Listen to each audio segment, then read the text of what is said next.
It's time for Arkansas Travelers Baseball on the ticket. Total Sports 1380. Arkansas Travelers Baseball is brought to you by Miller Lite, ITT Technical Institute, Coca-Cola, Sonic Drive-In, BC Powder, and by Allstate Insurance. And now for the ITT Technical Institute pregame show. Let's go to the ballpark.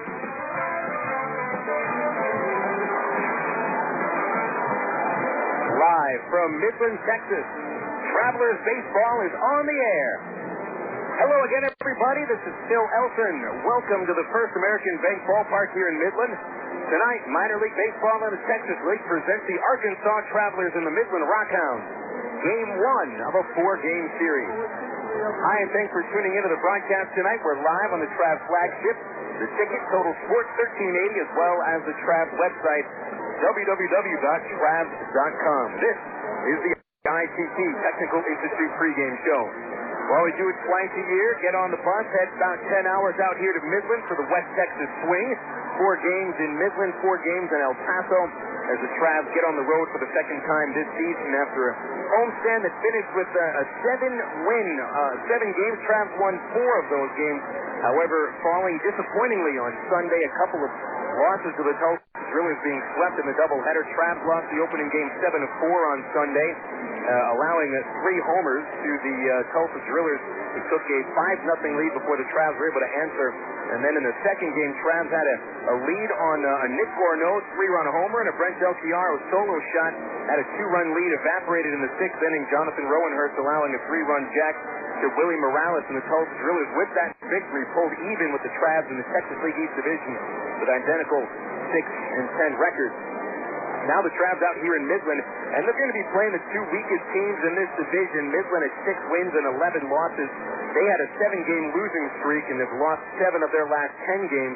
El Paso at 5-13. So it's right now, at least judging by the records, the Travs in good position to hopefully put a little distance between them and the Tulsa Drillers. The Drillers are taking on Round Rock and San Antonio, who are the top 2 teams in the West Division. So right now the Travs have a little bit of the easier schedule going into the second road trip of the 2004 season. Also a big announcement for the Travs today, re-upping the player development contract with the Anaheim Angels through the 2006 season. It was announced on the Travs website today about 3 o'clock in the afternoon. Bill Valentine and Tony Regan made the decision late last week when Tony was in town to talk extending that player development contract. It's very good news for both parties. Travs and Angels will be affiliated at least through the 2006 season. Also good news for the Travs is that outfielder Nick Gorneau was named Texas League Player of the Week for last week. He batted .450. 4 home runs and 10 RBIs. Nick has had a homer in 3 straight games, and at least 1 base hit 6 in a row. So 2 good words for the Travs right there. I want to thank you for tuning in here to the ITT Tech pregame show on the ticket, Total Sports 1380. ITT Tech, of course, committed to helping students develop the skills and the knowledge where they can pursue opportunities in technological fields such as computer, electronics, and engineering. At ITT Tech, you'll learn specialized techniques in a hands-on environment that helps you reach your potential. Call ITT Tech in Little Rock at 565-5550, or just go online to itt-tech.edu. No teams played in the Texas League yesterday. We'll let you know what happened on Sunday across the league and give you the Astro Farm Report. That comes afternoon on the ticket, Total Sports 1380. I am a lead technician and work in quality control for a small electronics company. I supervise 4 technicians daily and direct the testing and calibration of products. Matthew O'Mullane earned a Bachelor of Applied Science degree in Automated Manufacturing Technology in 2002 and a Bachelor of Applied Science degree in Electronics Engineering Technology in 2003 from the ITT Tech in Indianapolis, Indiana. ITT Tech has allowed me to get to where I eventually want to go. Call 1-800-ITT-TECH or visit us on the web at itt-tech.edu. ITT Technical Institute, education for the future. It started just like fun, socially. A sweet potato here, a churro there. I mean, what's the big deal? Just a few carbohydrates, right? But then the craving started. Crackers, pancakes, toast points, it didn't matter as long as it had carbs. I started ignoring my friends and family unless they had just made lasagna. Luckily, that's when my bartender told me about Miller Lite. With half the carbs of Bud Light, you can enjoy a great tasting, less filling beer without having to ride the C train. Don't let carbs ruin your life. Miller, good call. For 12 ounces, Miller Lite contains 3.2 grams carbohydrates. Bud Light contains 6.6 grams. Miller Brewing Company, Milwaukee, Wisconsin. I never wanted a desk job, and now I do what I love. I'm a greenskeeper, and I keep the greens and fairways looking great here at the golf course. But as soon as the weather gets nice, that's when my allergies kick in.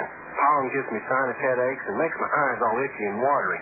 So I carry new BC Allergy Sinus Headache Powder. Comes in a red pack. BC Red clears me up fast so I can enjoy being outside. If only it worked on divots. Reach for the red. Look for new BC Allergy Sinus Headache Powder in the red pack. Use as directed. Welcome back to the First American Bank Ballpark. Bill Ellison alongside you on the ticket. Total Sports 1380, segment number 2 of the ITT Tech pregame show. We'll run down the action in the Texas League on Sunday. No teams played yesterday. Monday was a travel day for the entire Texas League. So everybody had that day off going into today's action. Meanwhile, Midland fell to Round Rock 6-4 on Sunday. The Round Rock Express scoring 2 runs in the bottom of the 8th inning to cinch that game. Dave Matranga scored a couple of runs. RBIs for Willie Taveras, Tommy Whiteman, Brooks Conrad, and Dax Norris.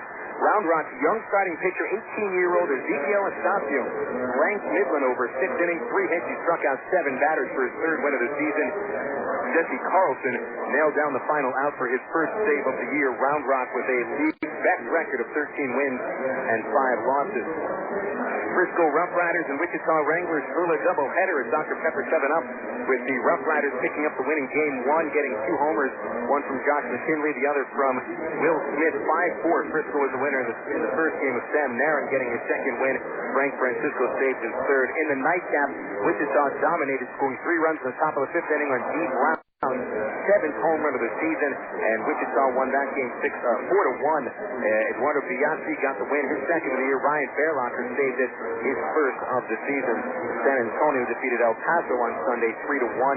Richard Tormson got the win in relief. Dave Flash loser drops to 0-1. San Antonio able to keep themselves a game and a half behind Round Rock in the West Division standings. Meanwhile, the Tulsa Drillers and the Travs tied atop the East Division with identical 10-7 records. They're both 1 game ahead of Wichita, 5 games ahead of Frisco. Series starting today across the league. Wichita hosting San Antonio at Lawrence Dumont Stadium. Round Rock visiting Driller Stadium, taking on Tulsa. Frisco is in El Paso, taking on the Diablos. All those games will be starting at least 30 minutes after our game here, and we'll give you updates continuously on the Southwest Airlines out-of-town scoreboard. Now have a look at the Young Pro Farm Report. A glance around the Anaheim Angels minor league system, brought to you by AgPro of England, your John Deere dealer. Get a hold of AgPro at 800-264-2524 for AgPro. Salt Lake Stingers had lost 5 straight before beating Portland yesterday 10-6 at the AAA level. Designated hitter Gary Johnson led the 14-hit attack with a double, a triple, and 2 RBIs. Chris Buchek picked up the victory. He scattered 6 hits, allowed 2 earned runs, and 6 in the 3rd inning. Buchek is 2-2, and the Stingers moved to 12-7, good for first place in the PCL North Division. Rancho Cucamonga Quakes yesterday suffered a 5-2 loss to the San Jose Giants. Quakes dropped their record to 8-9. Starting pitcher Joe Saunders dropped to 2-2, allowing 5 runs on 7 hits, 6 strikeouts in 5 innings. DJ Weed 2 hits for the Quakes. Designated hitter Mike Napoli drove in both of the Quakes' runs, but again, their record dropped to a game under 500. Cedar Rapids, a 5-4 winner in 10 innings against Kane County yesterday, with shortstop Brandon Wood connecting on an RBI single in the 10th, the winning run. Cedar Rapids tied for first place in the Midwest League Western Division with a record of 11-7. Cedar Rapids was trailing 4-2 in the 9th yesterday and scored a couple of runs, sending the game in extra innings. Quan Cosby led the Colonel offense, going 3-for-4 with a solo homer. He also got a home run from Sean Rodriguez, the Colonel's second baseman. Bob Zimmerman picked up the win in relief, his 2nd of the year. Again, the Colonels are 11-7. And as of right now, there are 3 other affiliates in the organization of the Angels that have not signed through at least 2006. Cedar Rapids, Provo, and Salt Lake are yet to sign extensions. The Angels have since both the Travelers and the Rancho Cucamonga Quakes for at least 2 years. The Quakes signed on for 4 more years.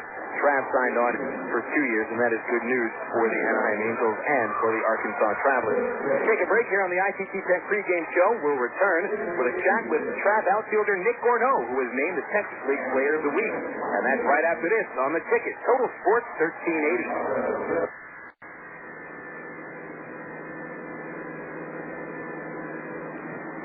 What's up, y'all? First here to talk about dating. Because dating is like fight. Think about it. First you got men out on the prowl. They travel in factor 6. Just like fight. And then you got girls. Girls can be cold. But the colder they are, the more you want them. Just like Sprite. And then comes the kissing. That's just refreshing, y'all. Again, just like a crisp, thirst quenching Sprite. Cheers. What's my motto? Oh, baby, up there. Hey, Thirst. What up, baby pop? Oh, got to go. Thirst out. Better choices. Sonic's got them, others don't. Drive into Sonic today for our new Chicken Club wrap made with grilled all-white meat chicken, crispy bacon, fresh lettuce, and juicy ripe tomato with shredded cheese and light ranch dressing. And for those counting carbs, it's now available with our new carb-friendly tortilla. Either way you order it, it's a fresh new way to get more taste. Sonic's new Chicken Club wrap. It's not just good, it's Sonic good. Synonymous. Words alike in significance and meaning, like summer and baseball, baseball and Ray Winter Field, Ray Winter Field and hot dogs and Coca-Cola. Yes, Coke is joining the Crabs All-Star lineup this summer right alongside the future Anaheim Angels wearing the Travelers uniform. Enjoy the best value in family entertainment in Central Arkansas. Ray Winter Field, the Arkansas Travelers, and Coke. 3 summer classics. Call 664-1555 or visit our website at trabs.com. Welcome back to the ITT Technical Institute pregame show here in Midland, Texas at the First American Bank Ballpark. Today we're going to have a talk with Travis outfielder Nick Gourneau, who earlier today was named the Texas League Player of the Week for last week. Nick on a 6-game hitting streak during the week. Nick, first of all, congratulations for the award, the first award given out by the league this year. You've been looking pretty comfortable at the plate during that's your first homestand of the season. How'd you feel up there? I felt pretty good, you know. I started off a little slow on the first week of the season, and then coming into the second week, I just try to relax a little bit and do whatever I could to help the team win, and things started to come together a little bit. Now, over that first road trip, you mentioned you were struggling just a little bit. You got into Ray Winter Field, and you hit really well at Ray Winter when you came up at the end of 2003 season. You seemed pretty comfortable at that ballpark. Is something about the ballpark that you like hitting there, or is it just coincidence? I think it might be just coincidence, but, having the right short right center field porch is good for me. It keeps my approach up the middle, and, my approach right now is to just try to stay there, and then, if I could put balls off that wall or into that net, that would be perfect. And the ball really does seem to carry out to center field and right field in Little Rock. It's odd because it says 345 feet down the right field line. I never believed that measurement until I actually did the measuring myself, and it was right.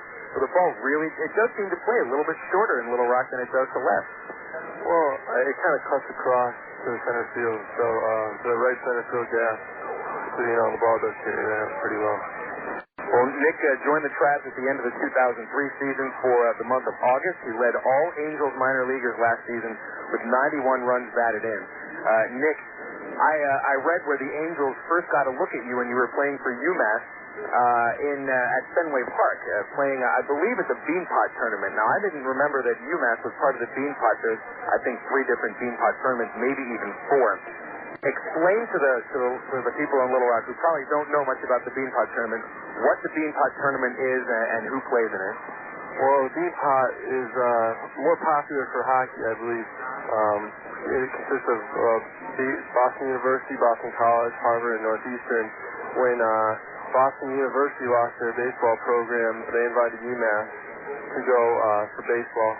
And we play the tournament at Fenway Park every year. It's a fun event, and gives us a chance to play at a nice park. And a lot of us are from the Boston area, so it's quite a thrill to play there. I know you're from Springfield, so, you consider yourself a Red Sox fan, I'd imagine. Of course, when I'm looking in the box score, I always look for, the Red Sox, see how they're doing, and diehard fan. So what was it like to play at Fenway Park? It is rare that someone who grows up revering a baseball team and revering a ballpark gets a chance to play at that ballpark, regardless if it's in the major leagues or in a college tournament. What was it like to play at Fenway? It's such an amazing place. I got my goosebumps first time I stepped foot on that field. I've been to so many games growing up and watching all my, my idols growing up, and So when I got the chance to play, I really try to remember every moment I was there, and I actually got to hit one over the monster, so it was a pretty good experience. That's very cool. Now, I talked to Jason Esposito about, since he grew up in Chicago, he had a choice between the White Sox or the Cubs. Obviously, growing up in Springfield, you had one choice, and it was an easy selection at that. Jason and I were talking about what makes Wrigley Field so special. Wrigley and Fenway Park were built in the same year. I know why Fenway Park is special to me. Why is it special to you? Why do you think it's lasted so long and leaves such an impression on people? Well, it's a fan-friendly park, and the energy, you feel the energy once you get off the highway of when you get off the Mass Pike going to the Fenway Park, you feel the energy of the ballpark and the fans around the park, and everybody's talking about the team. It's a great city, and they really love their sports teams, and on top of the list, the Red Sox. Ever spend much time at the Caskin Flagon? What's that, across the street from what used to be the bowling alley that used to be right inside Fenway Park? Yeah, I've been all those places out. I know the area pretty well. Nick Gorno's going to be starting in right field for the Travs today as they take on the Midland RockHounds. Nick, this ballpark here is much different from the park that used to be played at here in Midland, where the wind always blew out. Now, you're going to be in right field today, and there are some funky dimensions out at this ballpark. You've got maybe 2 or 3 areas where the fence sort of curves in, including in right field, where you're going to be playing pretty much right in front of the bullpen. When you're dealing with a ballpark like this that has so many nooks and crannies and cuts in the outfield fence, does that sometimes, how does that differ playing amongst a ballpark that usually has regular dimensions? Well, we were always told when we come to a new park, check out the dimensions, check out how the ball kicks off, every little area that you're going to be playing in, check out the warning track and all those things so that you're familiar with it. So when, you're not surprised when the ball is hitting that area. So, you just gotta go out there and do your homework. What have you noticed about the ballpark out here? Have you had a chance to go test right field and the track and the fence? Well, it's got a couple little nooks out there. You just got to be aware of the angles and so that you can play up off the wall properly. Well, Nick, good luck today, and again, congratulations on your League Player of the Week award. We're giving that to you when we get back into Little Rock at a little pregame ceremony. So congratulations again, Nick, and continued success for the season. Thank you very much. We'll be right back after this. Run down the starting lineup here on the ticket. Total Sports 1380. Is the linen and apparel company to get your team into a professional uniform program. Ameriprise features a wide range of high-quality custom programs for the manufacturing industry, hospitality and food service, medical or dental uniforms, and professional and executive wear. Call 664-5575 to schedule a presentation with an Ameriprise consultant, also specializing in the finest quality table linens, rental mats, and resting services. Call 664-5575 for Ameriprise. Ameriprise, the official garment supplier of the Arkansas Travelers. He joined the Air Force in 1964 and served in Vietnam. He commanded forces in the far corners of the globe. Rising through the ranks, he served as a 3-star general at the Pentagon. You'd think 30 years of distinguished service would be plenty. But if you're Norman G. Leeson, Lieutenant General, retired United States Air Force, that's just the beginning. Today, he's pursuing a new career as Walmart's Vice President of National Government Relations. Norm's journey took him near and far, through Asia, Scandinavia, Europe, the Middle East, and Webster University, where he earned a master's degree that served him well in his career. I'm Bob Costas, member of the board of Webster University. All Webster campuses around the world share the same belief. Education is more than just a degree. It's real knowledge, for real-world success. For more information on graduate degrees from Webster University in Little Rock, visit them on the web at webster.edu or call them 800-828-2598.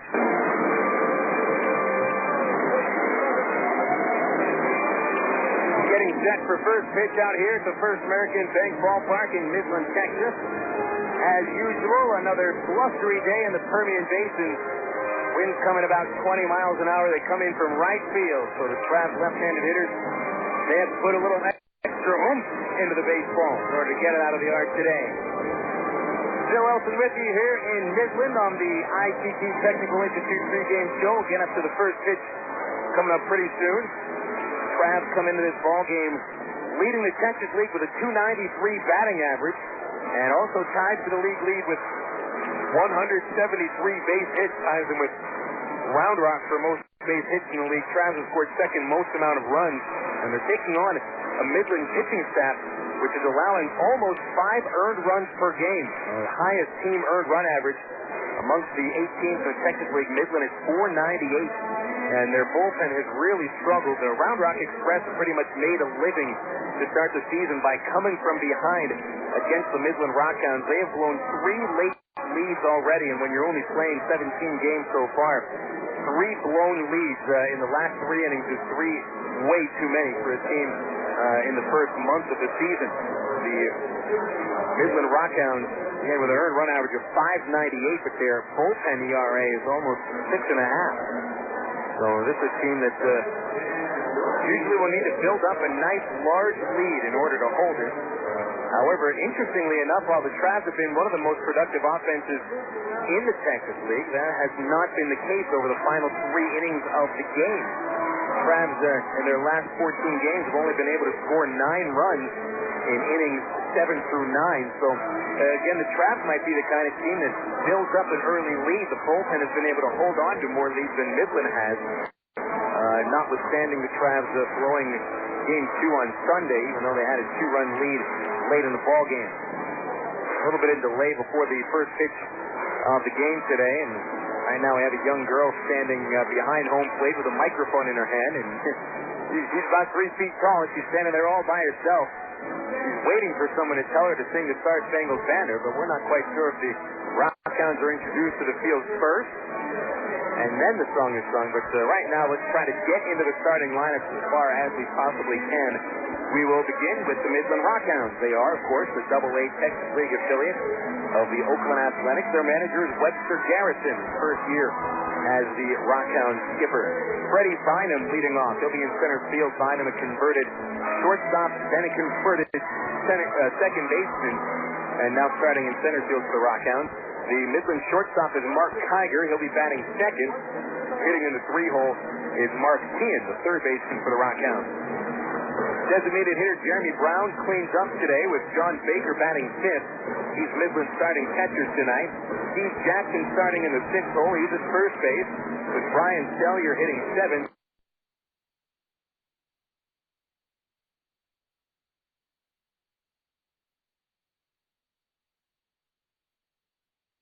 In right field, hitting 8th is the RockHounds second baseman Sean McCurdy, and Sean Weber rounds out the starting 9. He will play in left field. And now the lineup for the Arkansas Travelers, of course, the AA affiliate of the Anaheim Angels, and that contract has been extended through the 2006 season. The Travs with a record of 10 wins and 7 losses. They're tied atop the East Division with the Tulsa Drillers and managed by Tyrone Boykin. Travs have Alberto Cayaspo leading off. He'll be at shortstop. Tommy Murphy batting second in center field. Casey Conklin hits in the 3-hole. He'll be at first base. Third baseman Dallas McPherson cleaning up. Jeff Mathis hits in the 5-hole. He'll catch today. DH Mike Elward bats 6th. Our pregame show guest and reigning Texas League Player of the Week, Nick Gorneau, bats 7th. He's in right field. Batting 8th, Jason Espedo. He'll be in left today with Casey Smith rounding out the starting 9. He'll be at second base. Ben Fritz starts on the mound for the RockHounds, his 4th appearance of the year. He's 1-0, a .371 earned run average. Travs southpaw Eric Deere on the mound. He's 1-0 as well, a .193 ERA. We'll turn the crowd microphone up and let you hear the singing of the Star Spangled Banner and then the first pitch of our game.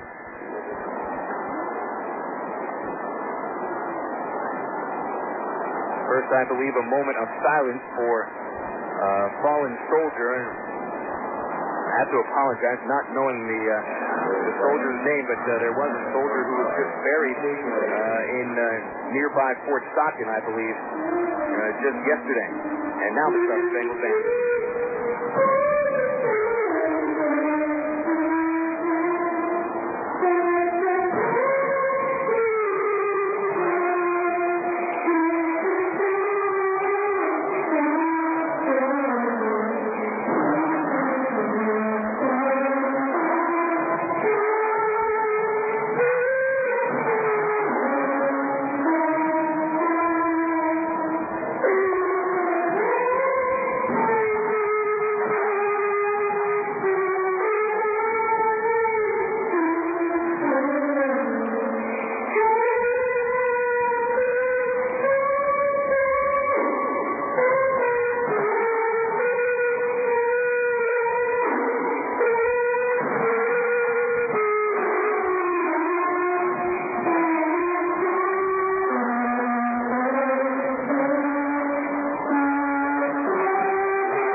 young Emily Glaze performing the national anthem here at the First American Bank Ballpark. Third year of existence of this fine facility, and it has changed the landscape of professional baseball in Midland, at least the understanding of professional baseball in Midland. It used to be that Midland was the number one offensive city in not just the Texas League, but all of minor league baseball, when you had regularly 25-mile-an-hour winds blowing to the outfield in a ballpark that, the old Christensen Stadium had center field about 390 feet away, and that was still being generous. Midland has the reputation of having the most inflated offensive statistics in all of professional baseball, major leagues, minor leagues, little league, didn't matter. Well, now this ballpark that was built 2 years ago, part of the Scarbauer Sports Complex, which also includes a terrific high school football and soccer facility, the ballpark now faces in the other direction, which means that the wind blows in from the outfield, specifically in from right, with some very odd dimensions across the outfield. It is tough to get the ball out of the yard here for left-handed hitters, especially when you're aiming at a power alley in right field, which measures 394 feet away. That's what most center fields measure. Center field here measures 410 feet. Right field line 322, left field line is 330, and then a sharp cut out to left field about 384 feet away. The fence curves in from left field towards center, and then a big bullpen located in the right field corner where the RockHounds relievers warm up, and that bullpen juts into the field as well, creating another nook and cranny in right field. Just a very odd ballpark to play at, to hit at, but it's a very nice place to sit and watch a ball game, provided that you plan for dust and wind coming right into your eyes. Still, this is a much nicer park than they used to have here. Christensen Stadium was old, run down, dirty, and just downright need to be replaced. So we're ready for baseball. That's Alberto Caiazzo stepping into the batter's box. He'll lead off for the Travs against big right-hander Ben Fritz, 6'4", 225 pounds. Caiazzo batting left-handed. Here's the first pitch of the game, and it comes down the middle for a strike. The first pitch late today, about 6:38. And the game time temperature, 75 degrees, winds gusting at 18 miles an hour. Caiazzo bounces it over the mound. Second baseman McCurdy makes the play, but waits for about 5 seconds before even thinking of getting rid of the ball. And it'll be a base hit for Caiazzo, as McCurdy never even got rid of it. Just pounded it in his glove and ho-hum. Infield single for Alberto Caiazzo. This Midland infield does not have the greatest reputation defensively. McCurdy and his shortstop partner Mark Kiger combining for 13 errors already just here in the 17th game of the season. So an infield single for Caiazzo, and here is Tommy Murphy at the plate. He'll also bat left-handed against the righty. Fritz is going from the stretch. Here's the first pitch. Murphy showing bunt. He'll take the pitch outside, ball one. So the numbers on Fritz for the year. Start number 4. He's 1-0, no losses, 357 earned run average. Big bats 206 against him. He's allowed 1 homer, 13 hits, and 17 innings. 1 ball, no strikes to Murphy. He's batting .318. Caiazzo, good lead at first base. He takes off. Murphy swings, sends a fly ball down the left field line, and it slices foul and out of play. So Ty Boykin electing to put the hit and run on pretty early here, something that he hasn't really had much of a chance to do. Caiazzo's been reaching base only at a .312 clip.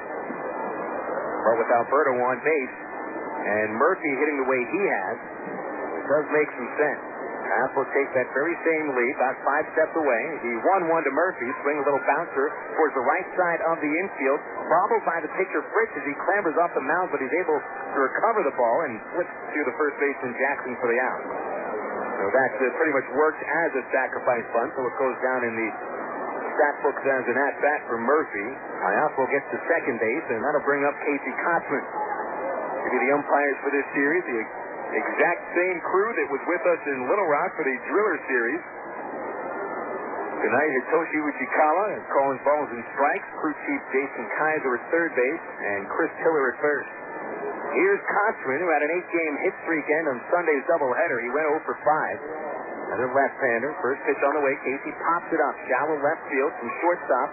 Kiger backpedals. Gives way to the left fielder, John Weber, and he'll make the catch for the second out. So Kochman was jammed on that pitch from Fritz as he able to saw off the handle a little bit. Kochman out on the very first pitch he sees. And Dallas McPherson now the chance for the Travs to score a run with 2 outs. Another left-handed hitter. The first 4 batters that Fritz will face will be coming from the left side. And 5 of the 9 batters will also be batting left-handed, including the 2 switch hitters, Caiazo and Murphy. McPherson hitting .288 with 1 homer and 9 runs batted in. He'll take a first pitch inside for a ball, 1-0. Mentioned Fritz is big at 6'4", 225 pounds. He is 23 years old, hailing from Clovis, California. A first-round pick of the A's in the 2002 draft. That's one of the 7 first-round picks Oakland had that year. The 1-0 pitch high and outside from Fritz, and the count is 2-0.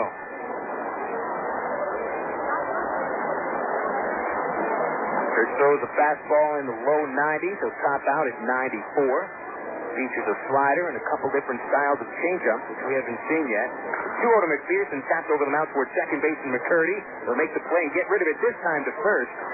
And that'll end the Travs' first inning. So Caiazo's leadoff single doesn't get him much. He is stranded at second base. We'll go to the bottom of the first. Here in Midland, Travelers no score, and the RockHounds coming to the plate for the first time on the ticket. Total Sports 1380. Did you know that more than 250 Arkansans are currently awaiting an organ transplant? And did you know that every 16 minutes, a new name is added to the organ transplant waiting list? You can help to reduce these numbers by registering to become an organ donor. Call the Arkansas Regional Organ Recovery Agency at 866-660-5433 or visit the Aurora website at www.arora.org to learn more. Become an organ donor. Give hope. Jackie Robinson was the first African-American to play Major League Baseball.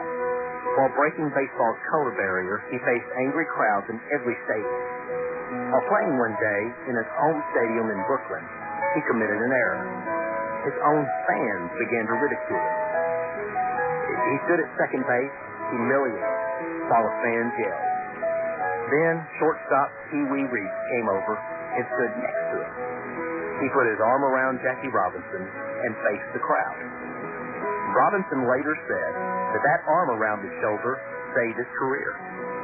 I'm Mark Evans, pastor of the church at Rock Creek. Today, take a minute to encourage a friend. It may make their day. For more information about Rock Creek, look on the web at churchatrockcreek.org. The Church at Rock Creek. It's not just church. It's life.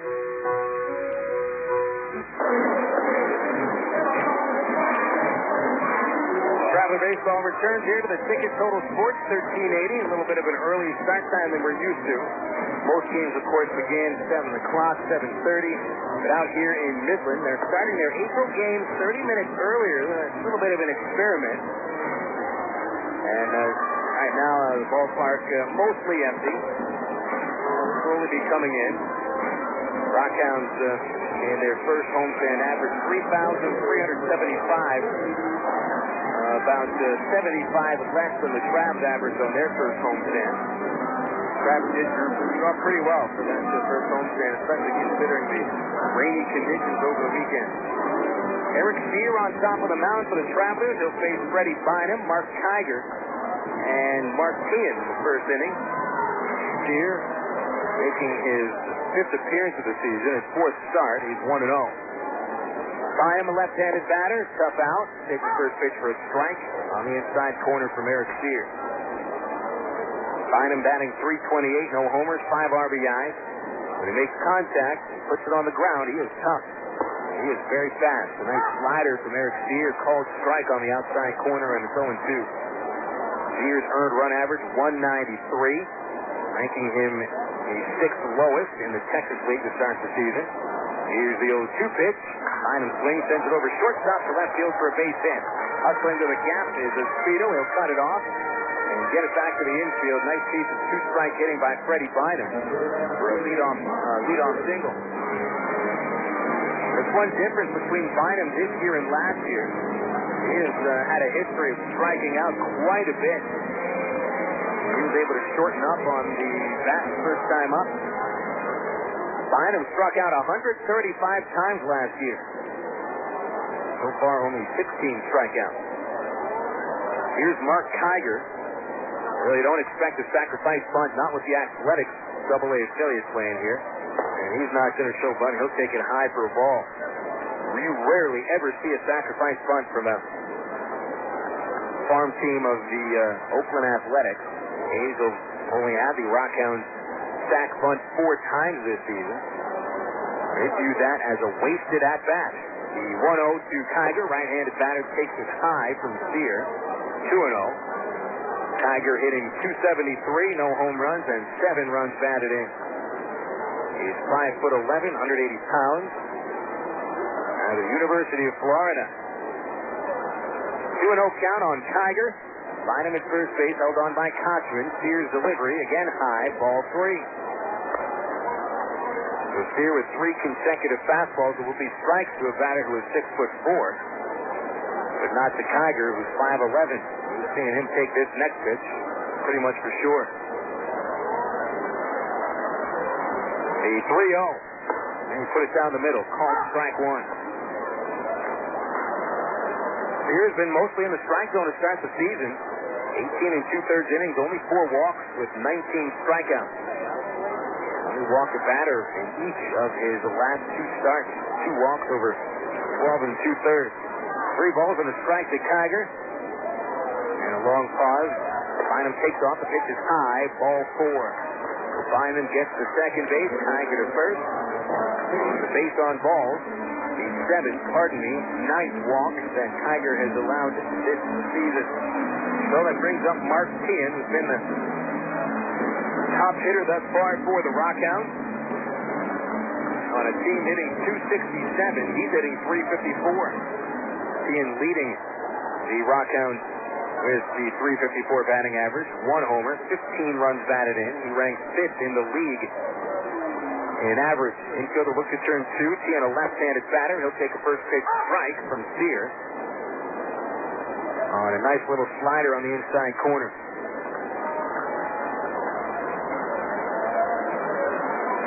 Teahan, 6'3", 210 pounds, out of St. Mary's College in California. He's 22, a second-year pro.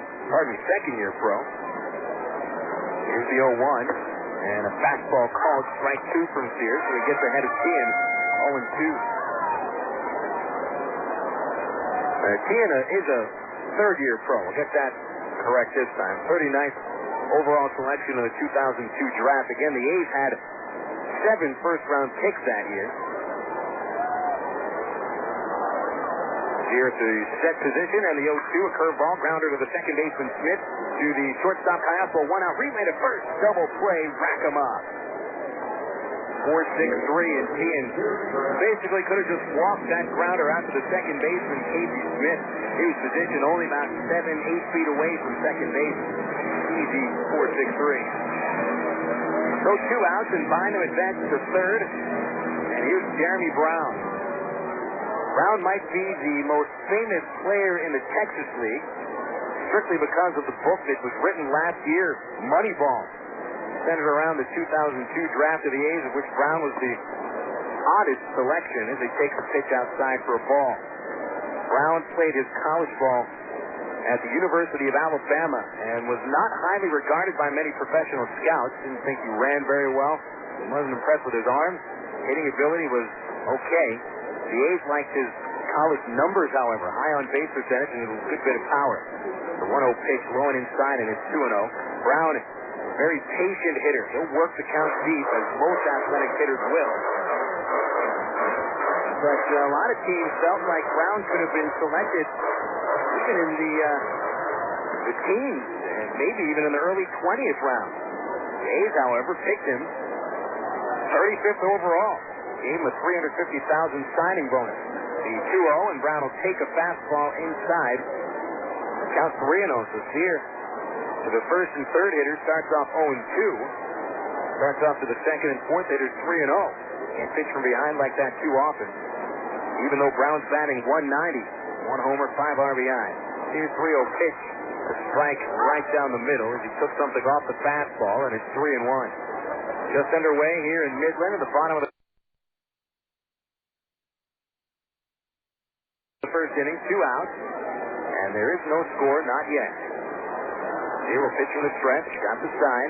Jeff Mathis sets up on the inside corner, the 3-1, ripped towards third, a leaping grab by McPherson at third base, and that will rob the RockHounds of a run. Great job by Dallas climbing the ladder, and the RockHounds strand by him at third base. So we go into the second inning here at the Fab.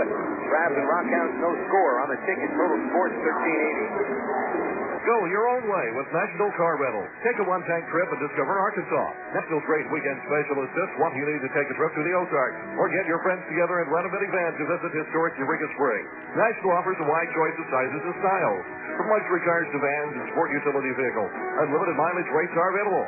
National Car Rental has 2 convenient locations, Little Rock Airport and North Little Rock at 1319 Pike Avenue. See National Car Rental's ad in the Yellow Pages for more information. Go your own way with National Car Rental. I'm 71. I'm 65. I'm 68. I'm 53. I'm 70. I'm 47. And we've all had a heart attack. A heart attack can happen at any age. In fact, heart disease is the #1 killer of women. It's important that you learn the warning signs because women experience very different symptoms than men. I'm 57. I'm 49. I'm 38. Baptist Health, Arkansas's premier heart care leader, is working to increase awareness of heart disease and its symptoms, and to let you know what you can do to prevent it, like paying attention to your diet, watching your blood pressure, and regular exercise. With a little effort on your part, you have the potential to add years to your life. For a free brochure about heart disease, call 1-888-BAPTIST or visit our website at baptist-health.com. Baptist Health, all our best.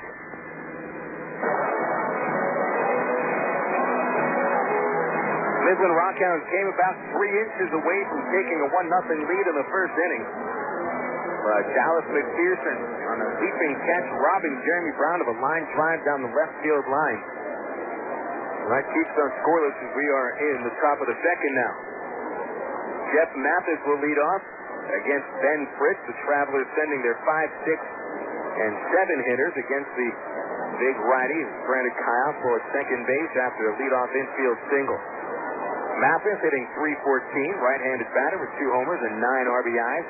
A swing and miss at the first pitch for a strike. Elward and Gorno to follow. Fritz pitching off the fastball pretty much for the first inning. He started Mathis with a slider. Here's the 0-1, and the pitch is hit high in the air to left field. Coming in is John Weber underneath the baseball, and he'll make the catch for the out. Fritz came with a couple of sliders to Mathis, and Jeff a little bit out ahead of that one, popped it up. Plus, you hit any high fly balls today, they're going to get knocked down. Just a matter of easy physics. Hit a baseball into a wind, it's coming in 20 miles an hour. It's going to knock it down, easy to catch. Elward the batter, another right-hander. He'll take a strike on the outside corner on the first pitch. Elward playing in his 5th game of the season for the Travs after missing a month and a half with a pulled groin muscle. Nice slider from Fritz in for a strike. It's 0-2. Elward 6 for 17, no homers and 3 RBIs. Bases empty and the Travs after the second, 1 away. The count 0-2 to Elward. The pitch chopped towards the first baseman, bounces off Steve Jackson. He'll recover, flips to Fritz at first, and that'll be the out. 2 gone. It's 3-1 goes the assist. Jackson not very smooth with that ball, but he looks to be a little bit lighter on his feet than he was last year, and was able to hustle over and make that nice backhand play. 2 away, and here's Travs outfielder Nick Gorno. He'll dig in with that right foot, and he balances himself at home plate. Nick on a 6-game hitting streak, and earlier this morning was named the Texas League Player of the Week. First pitch inside for a ball. Nick over that hitting streak, 9 for 20, 4 homers, 10 RBIs. His slugging was way up there, the 1-0, and it's way outside 2-0 on the Trav right fielder. Gorno started the season batting only .211 on the first road trip in 10 games, only 1 RBI. Boy, what a homestand he had. He'll swing at the 2-0 pitch, little bouncing ball foul down the third base line. Before it's backhanded by Mark Teehan. 2 balls, 1 strike on Gorneau. Nick bashed 4 homers in the homestand in Little Rock, all of them pretty much just line drives that continued to rise when they got out of the ballpark. If there's any traveler that I think might be able to hit a home run into the wind here, and believe me, there are a couple of them that could probably do it, Nick Gorneau is probably the first because he hits so many hard, rising line drives. The 2-1 pitch, big swing, and a tip off the catcher's mask. 2 balls, 2 strikes. Whereas Casey Kochman and Dallas McPherson seem to hit more high arcing fly balls that get out of the ballpark by sheer distance. Gorneau seems to have a little bit more power behind it. The ball gets out a little quicker. 2-2 count on Gorneau, bases empty and 2 away. Fritz into the windup. The right-hander delivers the pitch, and Nick sends it a liner into right center field for a base hit.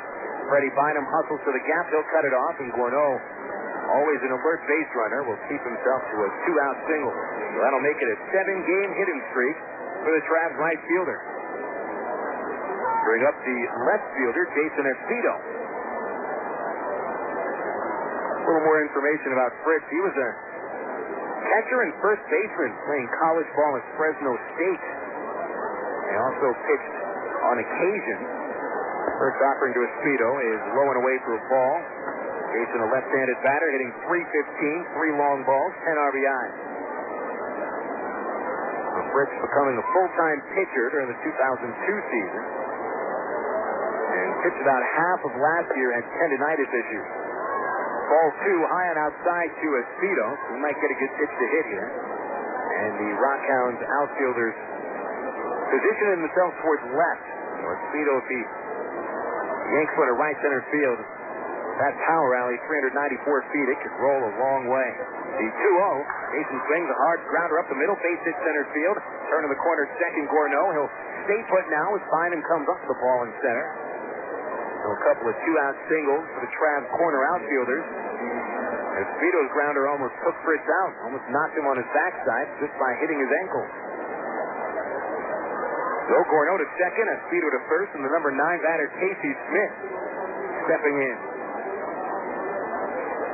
Fritz last year, 4 wins and 7 losses and 15 starts in Modesto. He didn't pitch a game after July 1st. And the A's have been very careful and very guarded with some of their pitching prospects. Smith, a right-handed batter. Here's the first pitch, a slider, low and away for a ball. Casey hitting .250, no homers, and 4 runs batted in. And a chance to give the Travs an early lead with runners at first and second. Fritz at the belt. He'll check on Gorneau, and now to the plate with a fastball downstairs, 2-0.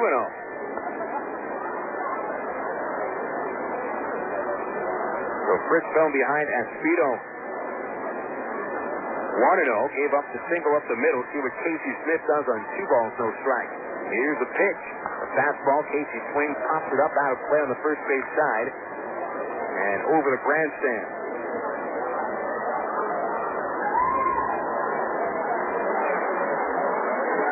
Smith saw a fastball on that pitch. You can see the pitch that Fritz seems most comfortable with, at least in the early going. Here's the 2-1.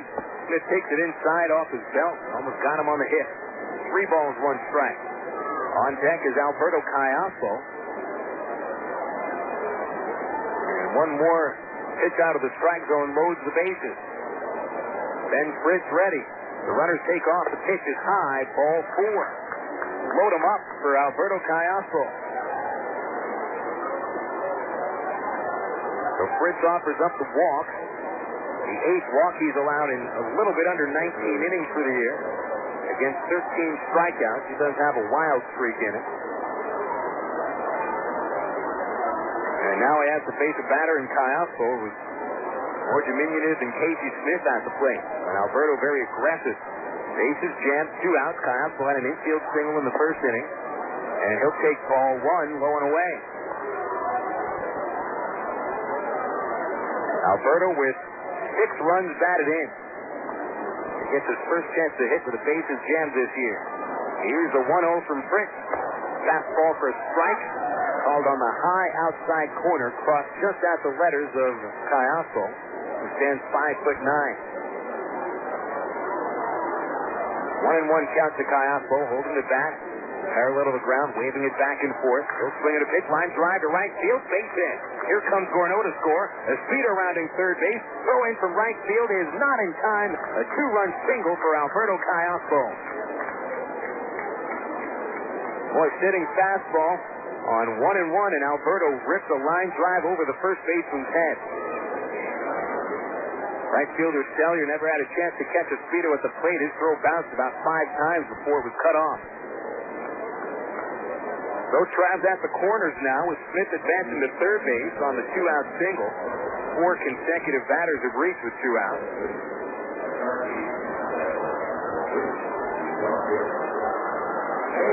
Caiazzo 2 for 2. That brings a visit from pitching coach Brian McCarn. He wants to speak with Fritz on the pitcher's mound. Fritz has been pretty inconsistent for the season.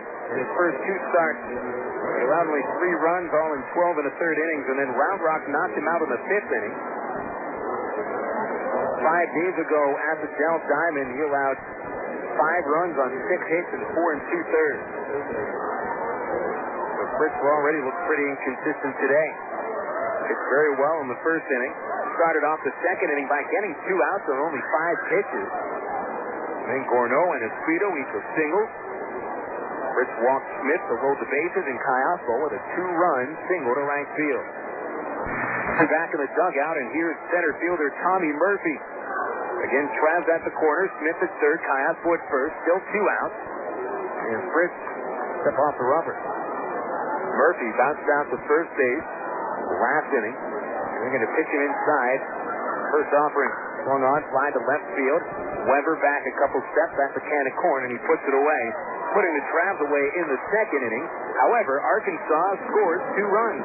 On 3 base hits, Caiazzo drives them both in. 2 Travs stranded on the bases. Heading into the bottom of the second in Midland, it's the Travelers 2 and the RockHounds nothing here on the ticket. Total Sports 1380. Hey fans, it's easy to get discount tickets.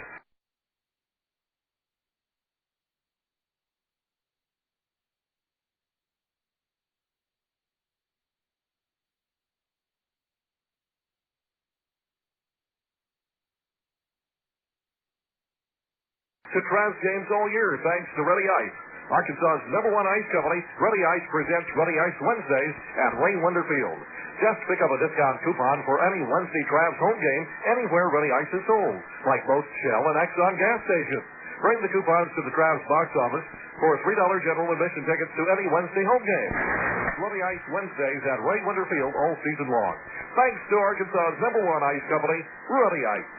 Faucets leaking, come out feasting, fishing, tackle, paints and spackle, tubs, jacuzzis, tapes and movies, everything from A to Z. Solid lumber, tons of plumbers, elevators, coffee makers, radiators, party favors, take a look and you'll see. Other books. When it comes to making your buying decisions, people today let their fingers do the walking through Yellow Book Yellow Pages. It's no wonder. Yellow Book's packed with money-saving coupons, restaurant menus, and vital community info. And with more ads than ever before, it has everything you need right at your fingertips. It's easy to spot. Just reach for the yellow directory with the map on the cover and join the smart shoppers who choose Yellow Book, not the other book. Put your business in Yellow Book. Call 1-800-YB-YELLOW. Not the other book.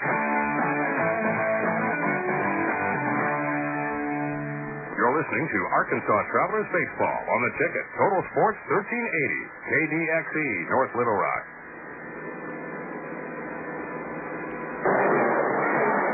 Eric Steer holding a 2-0 lead for the Arkansas Travelers here in Midland. We're in the bottom of the second inning. Bill Elson with you here on the ticket. Total Sports 1380. Steer facing the RockHounds 5, 6, and 7 hitters. First up, John Baker. He's left-handed. And Steer offers a high fastball to start him off. Steer's been living high in the fastball in the first inning. Came up a hit and a single to start the frame, and then got a double play.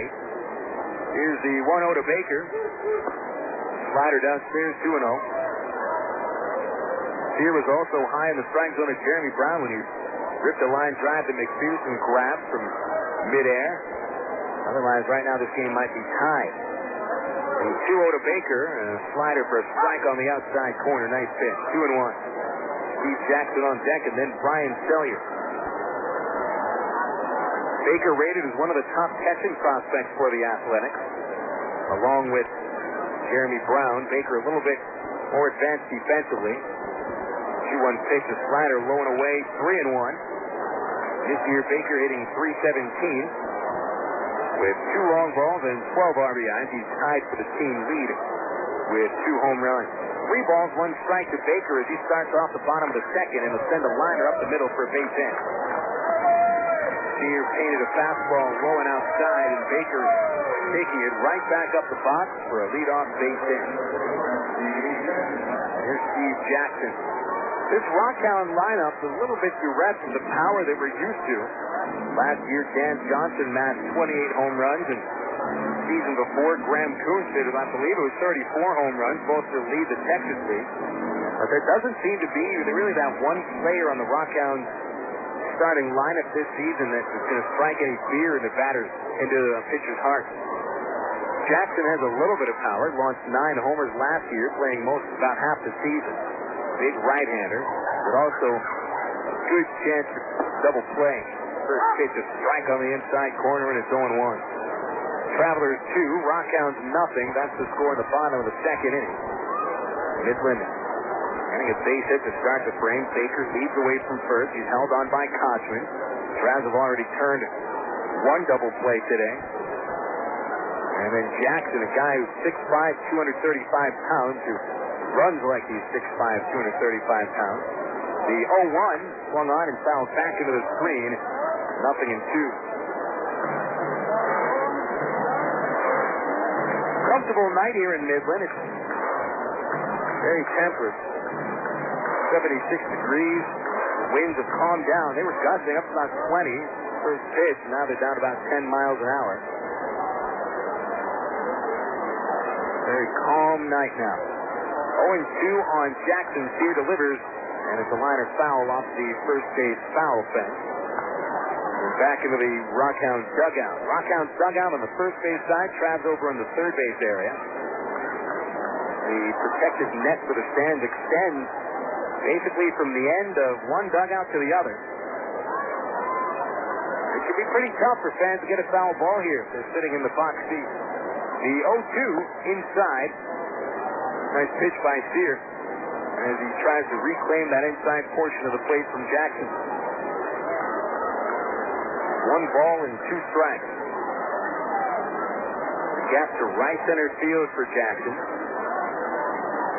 He's 2 for 5 with Midland. Started the season at AAA Sacramento. Didn't get much playing time.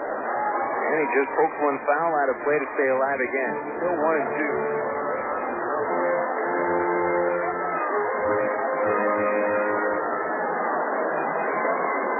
Steer been suffering through some shoulder discomfort recently.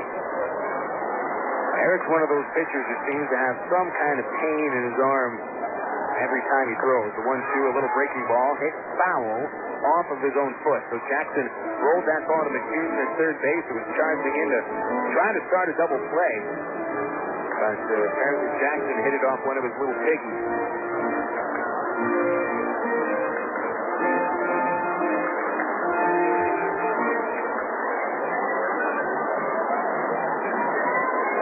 Jackson walks back to the batter's box after circling the batter's area for a quick second to make sure those feet still work. When you look at the Oakland A's farm teams and their major league team, first thing you notice is white shoes. The only farm system that wears white shoes. It does stand out. The 1-2 pitch, the slider just off the inside corner, and the count is 2-2. About every other team in the major leagues and the minor leagues wears black cleats. I don't even think you've ever seen Many other colors, maybe a couple of reds here and there. 2-2 pitch downstairs, ball 3. Jackson continues to work the count. This is one of those at-bats that the Oakland Athletics just adore. The next pitch from Sear will be the 9th that he throws. Jackson has fouled off 4 pitches, 3 of them with 2 strikes. He was making Sear work harder. 3 balls, 2 strikes. We'll see if Baker runs with a pitch. Takes a very short lead at first base, and he stays. The offering is grounded towards third base and through for a base hit. Right to the hole at shortstop. Left fielder Espedo almost overran that ball. He kicked it off his shoe for a quick second. Baker was running with his head down to second. He probably could have gotten to third. Sear catches a break, even though he had Jackson 0-2, allows a single in the left field. When you hear about the Oakland Athletics, the first thing that you hear about is on-base percentage, taking walks. You would think that that is the sole purpose for Oakland A's farmhands, is to take walks and to have a high on-base percentage, but that's only part of the truth. We'll get to the real truth in a second as Brian Sellier steps in. Left-handed hitter fouls the first pitch up and out of play for a strike. 0-1. Sellier playing in right field. He's hitting .308, no home runs and 11 RBIs. Really, when it comes to the Athletics, they like to see their batters work deep in the count. They like to see them foul off a lot of pitches, not necessarily take a lot of pitches, though it is part of the product of their approach. The 0-1, a high slider, and it's 1-1. On the other hand, I have heard that the Athletics have a quota system that every batter must take X amount of walks per month, and they are ranked based on how many walks they take. It's still it's sort of a ploy to get them to work deeper in the count. 1-1, fastball swing and a miss. 1 ball, 2 strikes, the count to Sellier. Travs leading 2-0 here in the bottom of the second inning. Alberto Callasco providing the offense with a 2-out, 2-run single in the top half of the second. Sear ahead on Sellier, 1-2, but nobody out, and Baker leads away from second, Jackson from first. Sear sets at the belt, and the pitch. Curveball in the dirt, nice block by Jeff Mathis. 2 balls, 2 strikes. Sear's breaking ball didn't have that sharp motion to it, more of a rolling bender. A little bit easier for Sellier to pick up. Sellier was a .300 hitter last year in Midland. Only batted .212 in a month-long stint at AAA. And the A's sent him back here. He mostly hits singles, was good in the outfield, makes contact. 2-2 pitch, popped up out of play again, and over the third base roof as the RockHounds make Sear work, and work.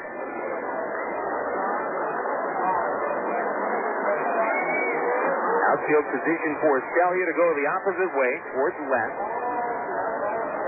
And pretty shallow all the way around. Cotron behind the runner at first base. Here's the 2-2 pitch, swing and a miss, strike 3. Sear gets Sellier swinging on a high fastball. And that's the first out of the second inning. Strikeout for Sear, his 20th of the season. Last year, Sear struck out 78 batters in 103 and a third inning. Pretty much pitching with pain every time he went out there. Eric was comfortable his first 3 times out. His last start, which was against the Tulsa Drillers 5 days ago, he started to feel a little discomfort in his throwing shoulder.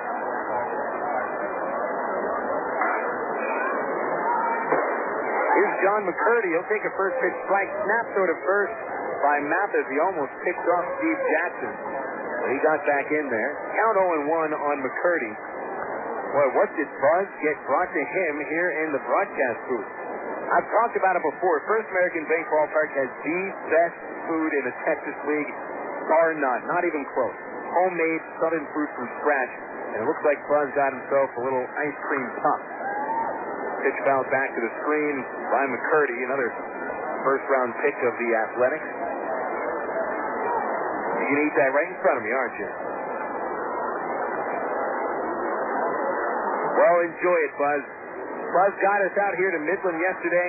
Probably about 30 minutes earlier than we were expecting.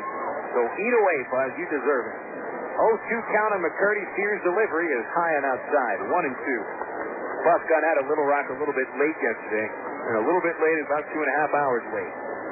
No problem with the air conditioner, but it was a very comfortable ride. On the way out to Midland, most of the guys slept. Pulled in about 1:30 in the morning. I think the guys were expecting to get in about 3. You know, the speed limit in Texas is 70, if I remember correctly at night. I'm sure Buzz was pushing 70. 1 ball, 2 strikes to McCurdy. A slider called, strike 3 on the inside corner. Sear comes back with a couple of strikeouts after Baker and Jackson single to start the second inning. So McCurdy back into the dugout, and now here's John Weber. No relation to last year's Texas League All-Star outfielder Jake Weber. This Weber is from the other side of the country, from Lakewood, California. With his second major league organization, originally a Reds farmhand, a left-handed batter, and he takes a breaking ball called strike 1. Weber spent the 99 and 2000 seasons as a Reds farmhand. Then he was released and played 2001 through 2003 in 2 different independent leagues. The 0-1 pitch, swung on, hit high down the left field line, twisting foul and out of play for a strike. Count 0-2. Weber was picked up by the Athletics a little more than midway through the 2003 season, sent to Single A, where he performed very well at the Modesto A's. And now with Midland, he's batting .254 in 17 games, 1 homer, 6 RBIs. 0-2 to count on Weber, 2 outs, 2 on, and a Trav 2-0 lead. The pitch called strike 3, got him on the slider as Sear strikes out the side after a couple of leadoff singles. No runs, 2 hits, 2 left on base for Midland. And we're going to get into the third inning at the First American Bank Ballpark. The Travelers 2, the RockHounds nothing. Here on the ticket, Total Sports 1380. This week in the sporting news, TSN rounds the bases on baseball's hottest rivalry, the Yankees and Red Sox. Then, who are NASCAR's top drivers? We ask around the garage, and answers may surprise you. But who are the standouts in college football spring workouts, the NFL draft, and the design for success in the NBA playoffs? It's all in the sporting news. On newsstands now. Or to subscribe, call 866-TSN-FANS. That's 866-876-3267. Or visit sportingnews.com. The Sporting News, the expert's choice. Time now for This Week on the PGA Tour. Brett Couples was overwhelmed after capping his first victory in 5 years with a birdie on the final hole of the 2003 Shell Houston Open. He outsold Markel Quebecia to break a winless string of 87 events going back to the 1998 Memorial Tournament. I'd be killing myself if I lost by a shot or 2, but I feel very lucky to win. I've worked pretty hard this whole year, and it's a great day. Coverage of this year's Shell Houston Open begins Thursday on USA Network and this weekend on CBS.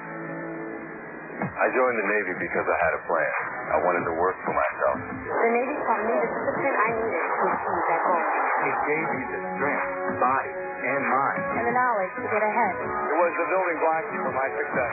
Today, I own my own business. The Navy gave me more than just a strong foundation. It gave me the courage I needed to find the person in me. Navy.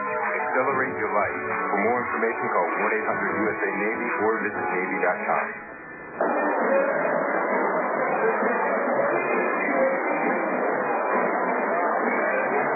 Traveler Baseball on the ticket, Total Sports 1380, presented by Miller Lite. Are you counting carbs? Miller Lite contains half the carbs of Bud Light, and Miller Lite tastes great. Grab an ice-cold Miller Lite this season at Ray Winder Field, or while you're listening to us on the ticket, Total Sports 1380. Casey Cochran to lead off for the Trazzy in the top of the third inning. Arkansas leading 2-0. And Casey, who popped out with the first pitch that he saw in the first inning, takes the pitch outside to start off the third. Cochran, McPherson, and Mathis all due to hit against Fritz. The right-hander is 1-0. Casey swings, hits the grounder foul into the first base dugout. It'll scatter that dugout and ricochet all the way back between home plate and the pitcher's mound. 1 ball, 1 strike. Nice, big, comfortable dugout for the teams here. And and they are true dugouts, dug into the ground. Cotron, a chopper on the 1-1, and he pulls a foul again. Casey's had a case of the pulls recently. He's been out ahead of a lot of pitches. He's hit a couple of towering foul ball home runs. Of course, don't mean anything in the stat book. Here's the 1-2 pitch to Cotron, and he'll ground it foul on the first base side again as Fritz peppers the handle of his bat. The kind of pitch that Fritz got Cotron to pop out on in the first inning. And we'll see if he tries to bust Casey inside once again. 1 ball, 2 strikes to Cotron, who entered this series batting .323, leading the Travs with 3 homers and 11 runs batted in. 1-2 from Fritz, and he strikes Casey out on a high fastball. This is the 6th time Cotron has struck out this season, and for Fritz, it's his first of the game. That'll bring up Dallas McPherson. McPherson bounced out to end the first inning, stranding Kayako on the bases. First pitch on the way, and Dallas will take a strike at the letters on a slider, 0-1. Well, Fritz going back to that slider now seems to be a little more confident with it. Still haven't seen his changeup. Those 2 different varieties of it. Pitch inside to McPherson, the count 1-1. Dallas hitting .288 to start the year, 1 homer, 9 runs batted in. Swing and miss at the 1-1 pitch out ahead of a big slider. 1 ball, 2 strikes. Well, the RockHounds position their defense completely differently than the Tulsa Drillers did against McPherson.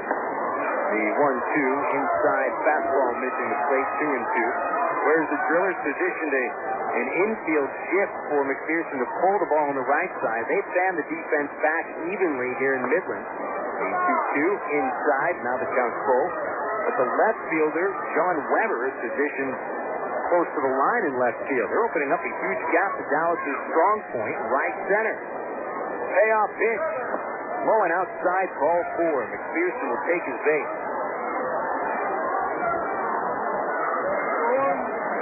The second walk issued by Fritz sends Dallas on to first base. Here's Jeff Mathis. See off in the distance, looks like a fire has started to burn, maybe a mile away or so.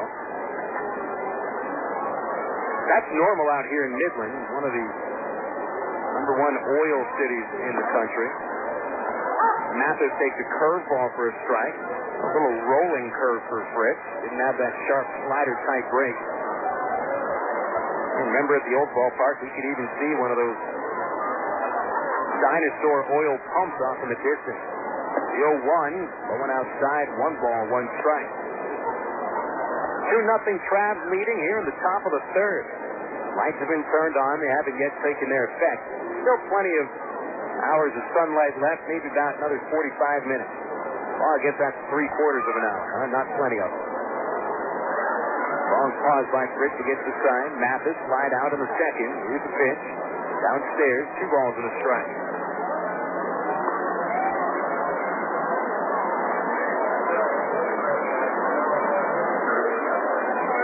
Runs on 4 base hits for the Travelers. They rallied with 2 outs to play both their runs last inning. McPherson shortly at his first base. He takes off, pitch to Mathis downstairs and called strike actually, and back to first goes McPherson. Now the count 2-2 as Uchikawa's strike zone continues to shrink and grow almost inning to inning. You're going to hear a lot of complaints from the crowd today. There's going to be some batters that question Uchikawa's strike zone, and we have seen this crew already about 3 or 4 different series over the month of April. 2-2 count and the pitch to Mathis, swing and a miss on a tight fastball, strike 3. 2 away, both on strikeouts here in the 3rd inning. Mathis strikes out for the 10th time. Here's Mike Elworth. And Mathis did not appear to be very pleased with the strike zone of Toshi Uchikawa. To be honest, I haven't seen one team that has been happy with his strike zone this year. Neither the visitors nor the home team. Elward bounced out in the second inning. Here's the first pitch, and he'll fly it to right field, right to Brian Sellier. Easy catch. The Travelers gone in the third inning. No runs, no hits. One man left on base. Bottom of the third coming up here at First American Bank Ballpark. Arkansas 2 and Midland nothing. On the ticket, Total Sports 1380. Emergency hotline, can I help you? Yes, I need help. All right, sir, what's the problem? I can't taste my beer. I feel it in my mouth, but there's no taste. Okay, sir, this is what I want you to do. Put the bottle down and step away from the beer. Okay. Walk straight to the corner store and pick up a 6-pack of Miller Lite. Okay. Don't worry, it's going to be all right. Next time, try the light beer that actually tastes like beer. Great tasting, less filling Miller Lite. Miller. Good call. Miller Brewing Company, Milwaukee, Wisconsin. Quatney Chevrolet is driving down prices and payment. For Malibu, 0 down and just $198 a month. $35 a month puts you in the driver's seat of a brand new Chevy Silverado. Discounts up to $10,000, rebates up to $5,000, and financing as low as 0% at Quatney Chevrolet in Jacksonville. Drive away in a Chevy Colorado for 0 down and only $198 a month. Trailblazers just $298 a month. Only at Quatney Chevrolet in Jacksonville. An American Revolution. Restrictions may apply. See dealer for details. Listen, the crack of the bat, the distant whine of a lawnmower, the sounds of summer. A season when you try to spend as much time outside and out of the kitchen as possible. And when Del Monte's can-do recipes come in handy. Del Monte steps up to the plate with simple, nutritious mealtime solutions using 3 steps or less that you can prepare in 20 minutes or less, and they're free. Sound good? Simple mealtime solutions that will have you saying, hey, I can do that. Look for Del Monte vegetables at your local Harvest Foods. Harvest Foods, an Arkansas company serving Arkansas.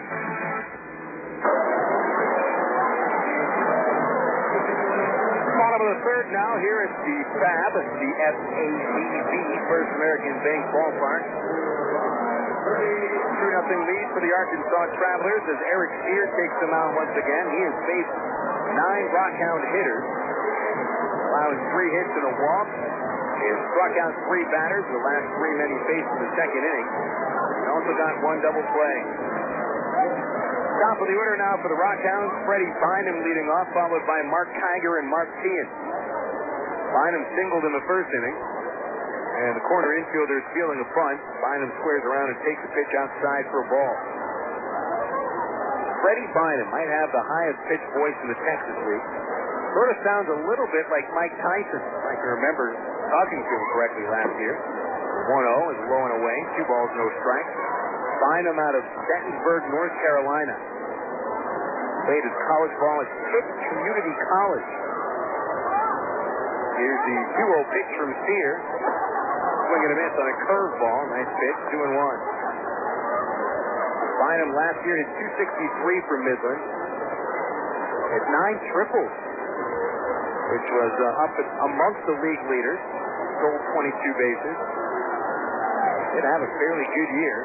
2-1 pitch is high. Now the count 3-1. Where the A's really want him to concentrate is on his defense. He was a shortstop when he was originally drafted. Moved over to second base. Really never improved at second base. Now he's been switched into a center fielder. A 3-1. Downstairs, ball 4. The second walk issued by Eric Steer, and the RockHounds have had the leadoff man reach in all 3 innings of the game. Still haven't scored a run, though.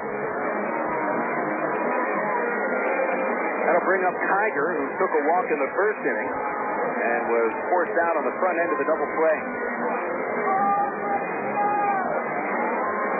Kiger, a 5th-round pick out of Florida in the 2002 draft. He followed both Mark Ellis and David Eckstein as shortstop for the Gators. Tossed over to first base, checking on Bynum, and he is safe. Bynum has stolen 3 bases in 4 attempts this year. Kiger hitting .273, no homers, and 7 RBIs. A patient hitter, chokes up a little bit. Here throws the first once again, and Bynum walks back in. Bynum swiped 22 bases last year. Almost half the total he stole in single A, and Freddie, as a matter of fact, just stopped running for a while. First pitch, and Freddie goes. Bouncer back to the mound and played by the second baseman Smith at second. One out, relay to first. Rack him up. A little bit of a lucky double play for Eric Steer. If Bynum wasn't running on that pitch, Casey Smith would not have been standing in front of second base waiting for the ball. A little bit of serendipity for Steer and the Travs. They get their second double play turn to the game. 2 outs and a still 2-0 lead for Arkansas. Mark Teahan at the plate. He's the one who bounced into the double play in the first inning. And he's at the plate with the bases empty now. Big, tall, left-handed hitter. First pitch, a foul ball to the first base side of the field. Strike one. Teahan was a first-round pick in 2002. Has yet to show much of the power that the Athletics are expecting out of someone 6'3", 210 pounds. The 0-1 pitch. High fastball, 1-1. Especially as Teahan plays one of the corner positions at third base. Yet he's hit total of 5 career home runs, one of them this year. Count 1-1. Steer from the windup. Swing and a miss on a fastball right at the letters. 1-2. Last season, Teahan had an average year. 283 in Modesto. 3 homers, 71 runs batted in. Led the Athletics high single-A club to the playoffs. 1 ball, 2 strikes. The pitch from Steer. A changeup just missed the outside corner. 2-2. So Eric Steer is scattering a couple hits here. He's walked 2 batters, yet still leading 2-0. The 2-2 pitch on the way. Curveball, and it just missed the outside corner. Nice eye by Mark Teahan. He was about ready to start his swing and then just able to hold back. Runs the count full with Jeremy Brown on deck. Steer squares himself to home plate. Tucks his glove underneath his left armpit. Gets the sign into the windup and the payoff. A fastball that missed the outside corner. Ball 4. The third walk that Eric has issued. Very tight strike zone with Teahan at the plate. Those last 2 pitches didn't miss by much, but they did miss. Here's Brown. Brown was darn close to giving the RockHounds a 1-0 lead in the first inning. He had Freddie Bynum down the third base line with 2 outs, and Brown in a hard liner that Dallas McPherson had to climb the ladder for to bring in. Keep the RockHounds scoreless. First pitch way outside to Brown, ball 1.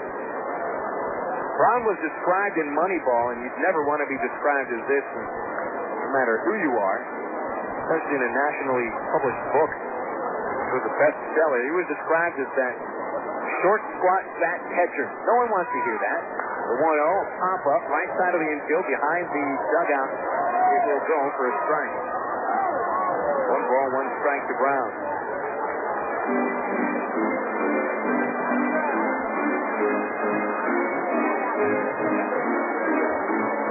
Brown, along with Nick Swisher, were the 2 most highly publicized players in that book. Swisher, who had all the baseball pedigree. Of course, his father was a Major League All-Star. He's now at AAA with Sacramento. Brown, on the other hand, is a little bit different. Didn't necessarily have that pedigree or the body type. The 1-1. He fights it off the fist. The high fly ball deep left center field. Back on it. Murphy to the fence, and he'll make the catch and smash right into the fence. Good catch by Tommy Murphy, ending the RockHounds' third inning. So the RockHounds fail to score. They leave another runner on base, and we have played 3 innings in Midland. The Travs leading 2-0 here on the ticket. Total score 1380. With your family tonight, whether you're planning a meal before the game or snacks for the game, remember to include milk, cheese, and yogurt in the game plan.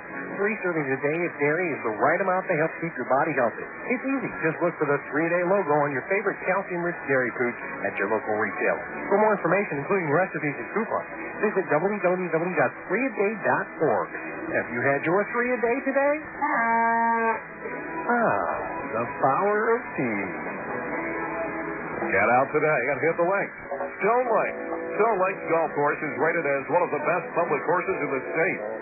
Sporting beautiful bent grass greens, plus lush fairways and tees. Stone Lake has matured over the past 3 years into a true test of golf. Stone Lake features reasonable green speed, and 18 lake-style holes located 1 mile off I-440 on Faulkner Lake Road. Call 945-0945 for Stone Lakes or visit online at stonelinks.net. Pig and Chick is the Great American Barbecue House, featuring rib dinners, barbecue sandwiches, gourmet sandwiches, catfish, burgers, choice steak, country fried steak, chicken, and more. Your whole family will enjoy Pig and Chick. There's a kids menu for the little ones, and now for those watching those carbs, Pig and Chick features a low-carb menu with the same great taste Pig and Chick is famous for. Dine in or carry out. For large groups and parties, Pig and Chick caters too. Pig and Chick, 7824 Highway 107 in Sherwood. Open 10:30 a.m. to 9 p.m. Monday through Saturday. And we move into the fourth inning here at First American Baseball Park. Phil Elson with you here on the ticket. Total Sports 1380. Reminder, Travs Baseball is brought to you by Pig and Chick, the Great American Barbecue House. Located in Sherwood on Highway 107, Pig and Chick features all your favorite barbecue places, lots of fixings and a great family atmosphere. You can check out the menu at pigandchick.com. That's pigandchik.com or call 501-834-6150 for Pig and Chick. Here are the totals after 3 innings. The Arkansas Travelers have scored 2 runs on 4 base hits, no errors. The Midland RockHounds, no runs on 3 base hits and no errors. Travelers rallied for 2 runs in the second inning, loading the bases with 2 outs. Alberto Callaspo knocked in Nick Gorneau and Jason Espedo with a single to right field, and Gorneau will lead off against Ben Fritz here in the 4th inning. Program reminder for Wednesday, I believe that's tomorrow, Valentine's Day at Dino's. Dino's starting at 5 o'clock in the afternoon. Bill Valentine will be there for a full hour of baseball chat. Talk about his life as a baseball umpire, talk about running the Travs, what it takes to run the Travelers. He'll talk about the future of the Arkansas Travelers, which certainly includes at least 2 more years with the Anaheim Angels. And that's Valentine's Day at Dino's, 5 to 6 on Wednesday afternoon, heading right into the ITT Tech pregame show at 6:10. Gorneau takes the pitch inside to start off the 4th inning, and the count is 1-0. The bottom third of the order, Gorneau, Espedo, and Casey Smith. Fritz with a fastball high and inside, 2 balls, no strikes on Gorneau. Singled into right center field and came around to score on Callaspo's base hit. Huge gap in right center for Gorneau, and he does have power out that way. 2-0 pitch, a high fastball, 3-0. We'll get to some scores across the Texas League and the majors momentarily. Texas League games should be started by now. 3-0 to Gorneau, downstairs, ball 4. Leadoff man gets on base here. Gorneau takes the walk. Second issued by Fritz. It brings up Espedo. Let's see. San Antonio and Wichita. No score reported out of Lawrence Dumont Stadium yet. El Paso and Frisco should have their first pitch thrown out right now. Round Rock and Tulsa are in the second inning with no score. That's the Texas League. We'll get to the Bigs in just a sec. Espedo, left-handed batter, singled up the middle in the second inning. Gorneau at first. And there's a first pitch strike on the outside corner. The count 0-1. Espedo in the doubleheader on Sunday went 0 for 3 in the final game. Struck out all 3 times. He's been one of the strongest hitters over the previous 4 games, going 7 for 10. Tossed the first, checking on Gorneau, and he's back in. Travs really no threat to steal. Only attempted 13 stolen bases and caught 7 times. Meanwhile, Midland, team that historically hasn't run very much since they've been in A's affiliate, they've already stolen 12 bases. The 0-1 to Jason, low and away, ball 1. Ty Boykin flashing signs down the third base area, down to the coach's box, out here in Midland, where Ty spent about 4 seasons of his professional career as an outfielder for then the Midland Angels. 1-1 to Espedo, pulled on the ground to the right side and past the second baseman McCurdy into right field. Gorneau going first to third, and he gets into third base with no throw. So Jason Espedo is 2 for 2, and the Travs have gold at the corners and nobody out.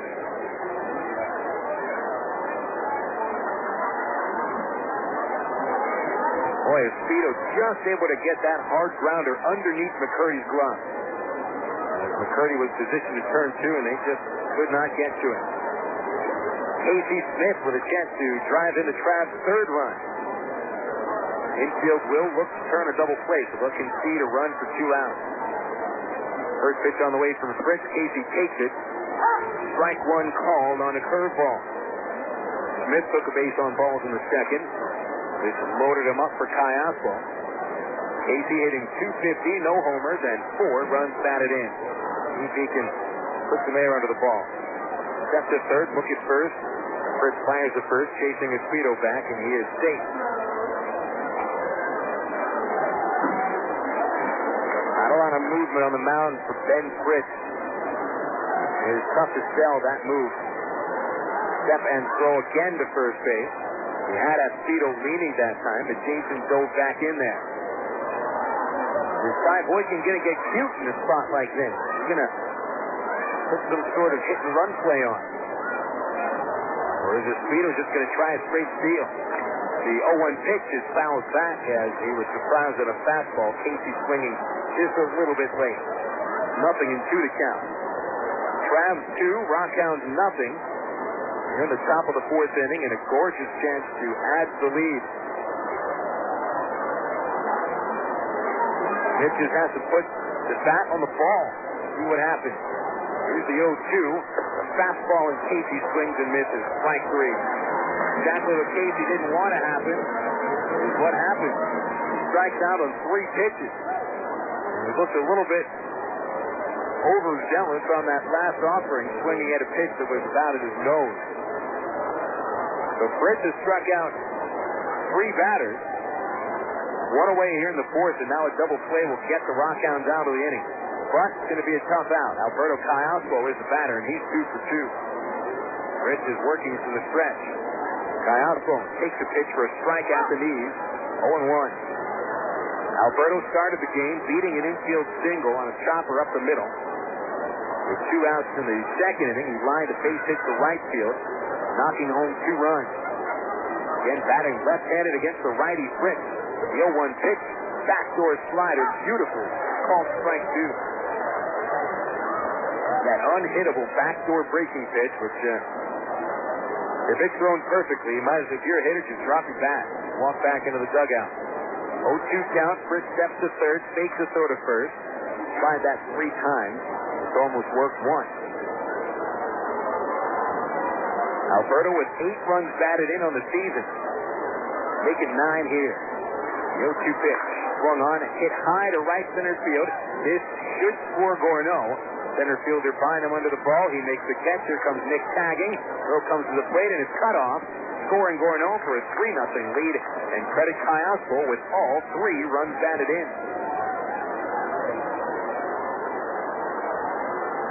One thing about Cayasco, Alberto has tremendous bat control. Of course, he's usually looking to hit hard grounders and line drives, but with 2 strikes, he shortened up and just looked to get some air under the baseball. He was able to knock home Nick Gorneau, scores for the 2nd time today.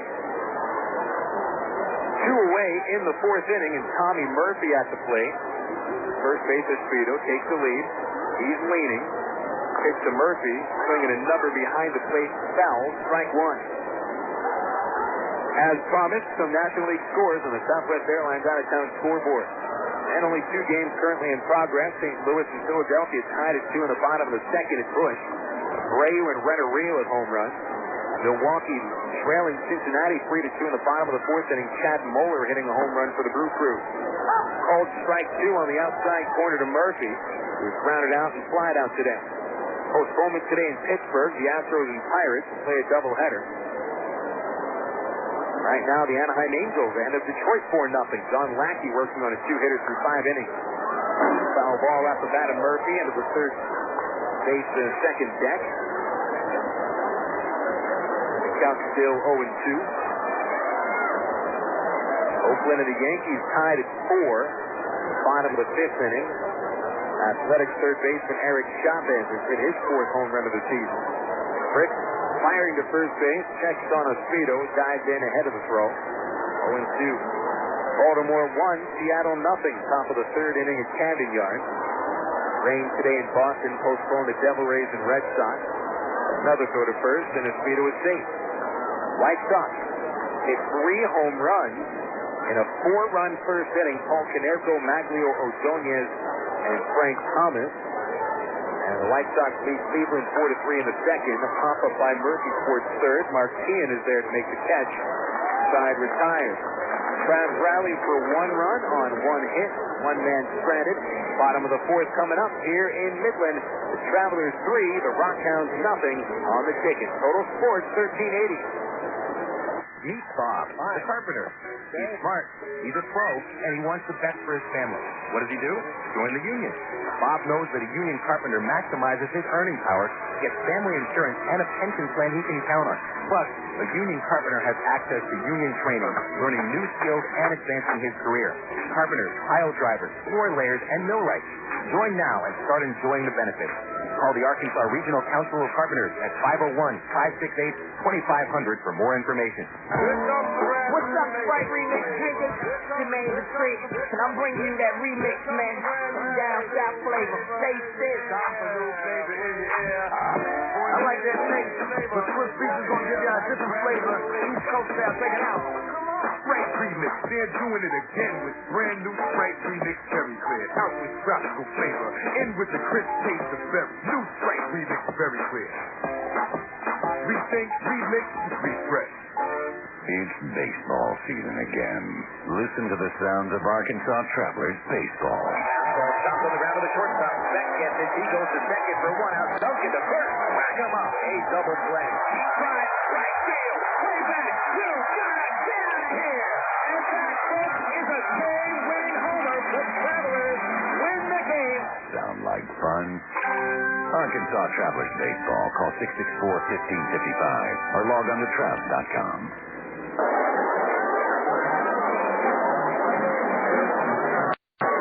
Eric Steer returns to the pitcher's mound as the Arkansas Travelers starter holds a 3-0 lead in Midland. Here in the bottom of the fourth inning, John Baker will lead off against Steer. Eric has allowed 3 base hits, walked 3 batters, he has struck out 3 batters, introduced a couple of double plays.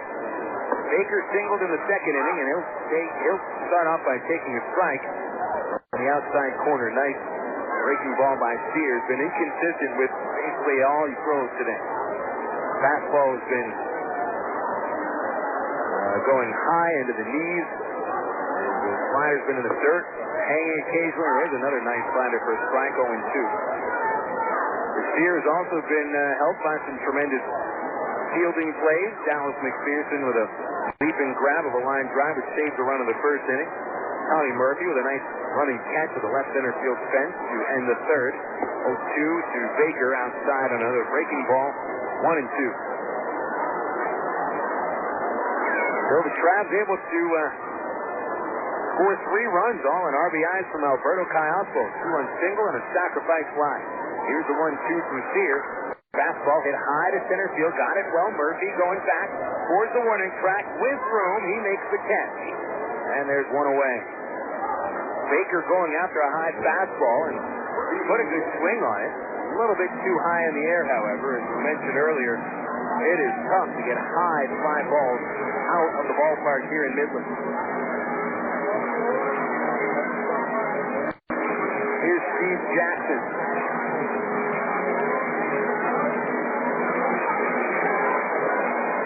Folks, you remember one of the last home games at Little Rock last season, a 21-0 win for the Travs against Midland. Jackson takes a strike. Jackson was the only Midland pitcher who was able to get Travs hitters out. He's not even a pitcher. He's a first baseman. 0-1. Blowing away with a fastball 1-1. Jackson singled in the second inning, forcing Steer to throw 9 pitches. The Travs had been up 21-0, and Jackson came in and threw a couple of scoreless innings. Here's the 1-1 to the right-handed hitter. He'll take a strike on the outside corner. 1-2. Midland represents a very sore point of last season for the Travelers as they came into Midland And the second to last week of the season ahead of Tulsa by 2 games in the East Division standings. Trav left Midland trailing by a game. Swing and a miss, strike 3. Good breaking ball by Sears as he strikes out his 4th of the night. 2 away in the 4th inning, and here's Sellier. Travs were swept in Midland. Shocking. The RockHounds barely even had any pitchers left to use.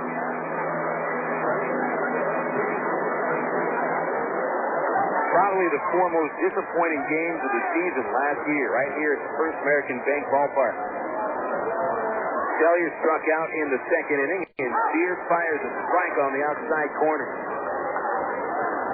Arkansas 3, Midland nothing in the bottom of the 4th. RockHound bases are empty, and there's 2 out. 0-1 count on Sellier, who's hitting .308. And Sears 0-1 delivery, hit on the ground at first, and over Cochran on a bad hop that got over his diving head. Sellier trying for 2. Dick Gorno with a throw into second base. Not in time. Sellier ripped the ball off the lip of the grass on the infield, and Cochran was diving towards his left. The ball ricocheted off the lip and bounced over his glove. A bad hop double for Brian Sellier, his 4th of the year.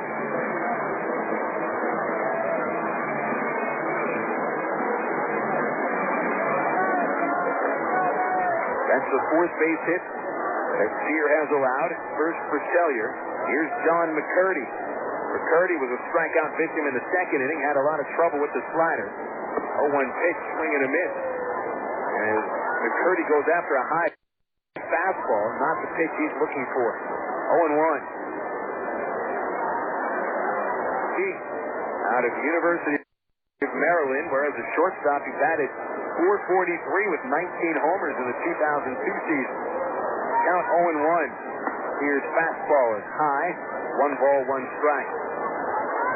McCurdy fairly big for a middle infielder at 6'2", 195 pounds.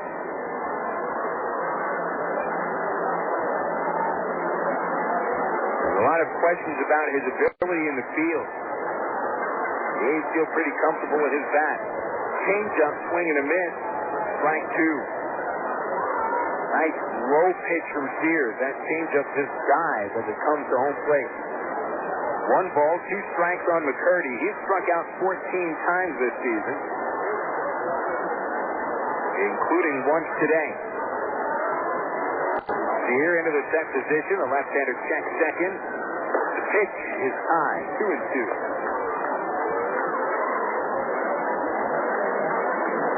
McCurdy checking his manager, Webster Garrison, at the third base area. He has nothing to tell him. Garrison's focused on Sellier, the runner who leads away from second base. Sear with a 2-2 pitch, swing and a miss on a curveball, strike 3. Sear pitches around a 1-out double, a 2-out double by Sellier to strand him at second base. And the Arkansas Travelers lead Midland 3-0. We go to the 5th. Here on the ticket, Total Sports, 1380. Top Shoes has the largest selection and the lowest prices on shoes and boots for the entire family. Choose from a large selection. Rocky, Red Wing, Justin, Wolverine, Chippewa, and Carolina. Hunting boots, hiking boots, work boots, steel toes, metatarsal guards, linesman, electrical hazard, ESD, and uniform boots. Boots with Sensolate, Gore-Tex, and Cross-Tech blood and chemical-resistant boots. At Top Shoes, we have your boots. Join our Top Shoes Tip-Top Shoppers Club and receive free shoes. Ag Pro knows you're patient. You've had your eye on a certain green and yellow tractor for some time now. But here's a thought. Visit your local John Deere dealer for an innocent test drive. Sit in that yellow seat and feel that rugged quality. Then run the numbers. You may find you've underrated the value of a John Deere and overrated the value of patience. After all, nothing runs like a Deere. Test drive the John Deere of your choice today at Ag Pro Central, Arkansas, 10504 Maumelle Boulevard, North Little Rock. The fire in his eye, a Mercedes McIntyre. That got the pepper, the originality. Girl, with fire. The taste of Dr. Pepper. The taste of originality. Look to your sensuality. It's my personality. What you do. See you, nothing better. Dr. Pepper. You're listening to Arkansas Travelers Baseball on the ticket. Total Sports 1380. KDXE, North Little Rock. Top of the fifth now here in Midland. Travelers leading 3-0. Casey Kochman leads off to take the ball low and inside. This is Phil Elson with you. A reminder that the Travs will be back in Little Rock May the 6th for an 8-game homestand against Midland and El Paso. Let's strike to Casey, who's 0 for 2. Count 1-1. Thursday, May 6th, Democrat Gazette Family Night. Discount coupon located in the sports section of the Democrat Gazette that day, Thursday, May 6th. All too high and outside to Cochran. McPherson and Mathis will follow. 7:10 first pitch on Thursday, May 6th. It'll be Midland in town. 2 balls, 1 strike to Cochran. He popped out and struck out today. First with a 2-1 pitch, hit foul on the ground to the right side, 2-2. Shell's Discount Family Weekend. Friday, May 7th, Saturday, May 8th. Discount tickets available at Central Arkansas Shell Station.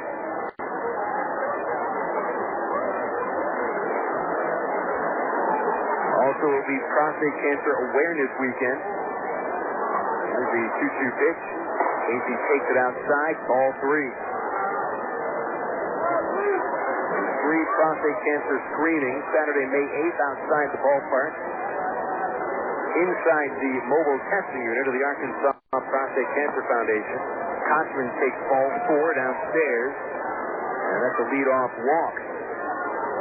The 4th walk issued by Fritz. It brings up Dallas McPherson, who also took a base on balls in the 3rd inning. Kids run the bases both Friday, May 7th and Saturday, May 8th. The gates will open at 7:10. Pardon me. Gates open at 6:10. First pitch at 7:10 for the Shell Discount Family Weekend. More information available at Travs.com. McPherson sends a high fly ball deep to right field in the first pitch, but Sellier is there at the warning track to make the catch. And that's the first out of the inning. McPherson hitting that hard line drive into the wind. Didn't quite have the distance. Caught at the track. Even though the fence from the right field corner to home plate measures 322 feet, and that is very, very shallow by any ballpark standard. Still plays a little bit deeper to right field. Here's Mathis. Schiff has struck out and flied out. Then the first pitch on a liner to left field. Jake Weber moving back a few steps to make the catch, and there's 2 away. Hope I didn't say Jake Weber. Spelled the exact same way, W-E-B-E-R. He plays the same position that Jake did when he was in a Trav uniform last year, left field. And hey, Jake had more hits than any Trav last year, played in more games than any Traveler. It's a little tough to get the guy out of your mind, especially when his last name is right there in the scorebook again. By the way, these days, Jake Weber is playing for Trenton, New Jersey, in the Yankees farm system at Double-A. Here's Mike Elward on the first pitch fastball for strike 1. Jake, last chance I got to look at his average, he was hitting under 200. Still getting a shot to play every day. He's playing for the Yankees farm club. 0-1 to Elward, downstairs, 1-1. Travelers 3, RockHounds nothing in the top of the 5th. Sparsely attended night here at the First American Bank Ballpark, though it is a very comfortable evening. Lights are on. Still, there's a lot of blue sky left. The 1-1 pitch to Elward. He'll chop one towards the hole at shortstop. Chasing after shortstop Kiger. Kicks off his 2, and the ball goes to left field. There goes Kochman into third base. He goes first to third. Safe at first is Elward. Probably be a single for Mike Elward. That grounder sent Kiger deep into the hole at shortstop. Even if he was able to squeeze the ball and field it cleanly, I don't think he would have had an out either at second or at first. We'll credit Elward with an infield single. That's 6 base hits for the Travelers. 2 of them infield singles. Here's Nick Gourneau. The reigning league player of the week, Gourneau, is 1 for 1. He has singled, taken a base on balls, and he has scored 2 times already. 2 outs. Travs at the corner, top of the 5th, a 3-run lead. Let's see what Gourneau can do. He'll take the first pitch. A strike on the inside corner on a fastball. 1-1.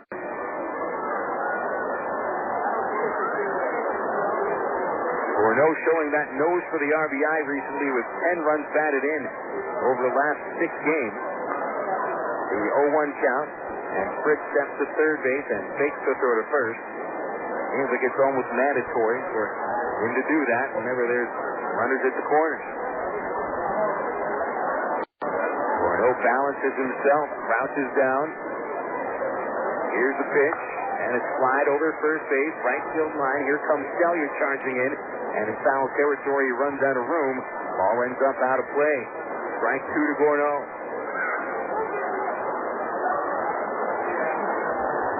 That'll send Elward back to first base and Conklin at third. When Fritz has been successful tonight, it looks like he's been pitching inside, both to lefties and to righties. A lot of times you'll hear pitching coaches and managers just say there's a real key for any pitcher to make sure you pitch inside. The 0-2 to Gorneau. Slap foul deep to right field. That ball was home run distance, but fouled by about 20 feet. Nick Gorneau very adept at taking the pitch to the opposite field. Heard him during our pregame show interview talking about that he likes to hit in Little Rock because the ball carries out to right center field. He likes to hit balls, bang them off that wall. Another 0-2, curveball shot towards third base, backpedaling on the ball, Kean will make the play and force the runner out at second, ending the Travs' 5th inning. Nice try, but the Travs go scoreless. 1 hit, 2 men left on base. Halfway through tonight's ball game in Midland, Travelers lead 3-0. This is the ticket. Total Sports 1380. Faucet leaking, come out feasting, missing tackle, piece and spackle, tubs, jacuzzis, tapes and movies, everything from A to Z. Now in lumber, tons of plumbers, elevators, coffee makers, radiators, party favors. Take a look and you'll see that something else is walking in the book, not the other book. When it comes to making their buying decisions, people today let their fingers do the walking through Yellow Book Yellow Pages. It's no wonder. Yellow Book's packed with money-saving coupons, restaurant menus, and vital community info. And with more ads than ever before, it has everything you need right at your fingertips. It's easy to spot. Just reach for the yellow directory with the map on the cover and join the smart shoppers who choose Yellow Book, not the other book. Put your business in Yellow Book. Call 1-800-YB-YELLOW. Not the other book.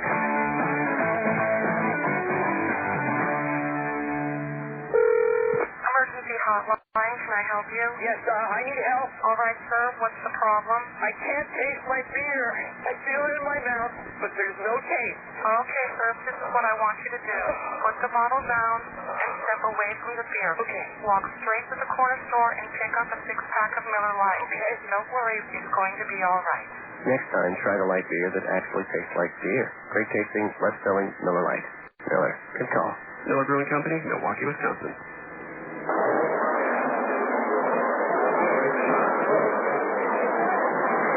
Bottom of the 5th inning here in Midland. The Arkansas Travelers 3 runs on 6 hits. The Midland RockHounds no runs on 4 base hits. Trav's starting pitcher Eric Steer has danced around 4 base hits, 3 walks as well to strand 5 men on the bases and hold this 3-run lead. Leading off for the RockHounds in the 5th, John Weber. And he'll pop up the first pitch out of play for a strike on the left side, and the count is 0-1.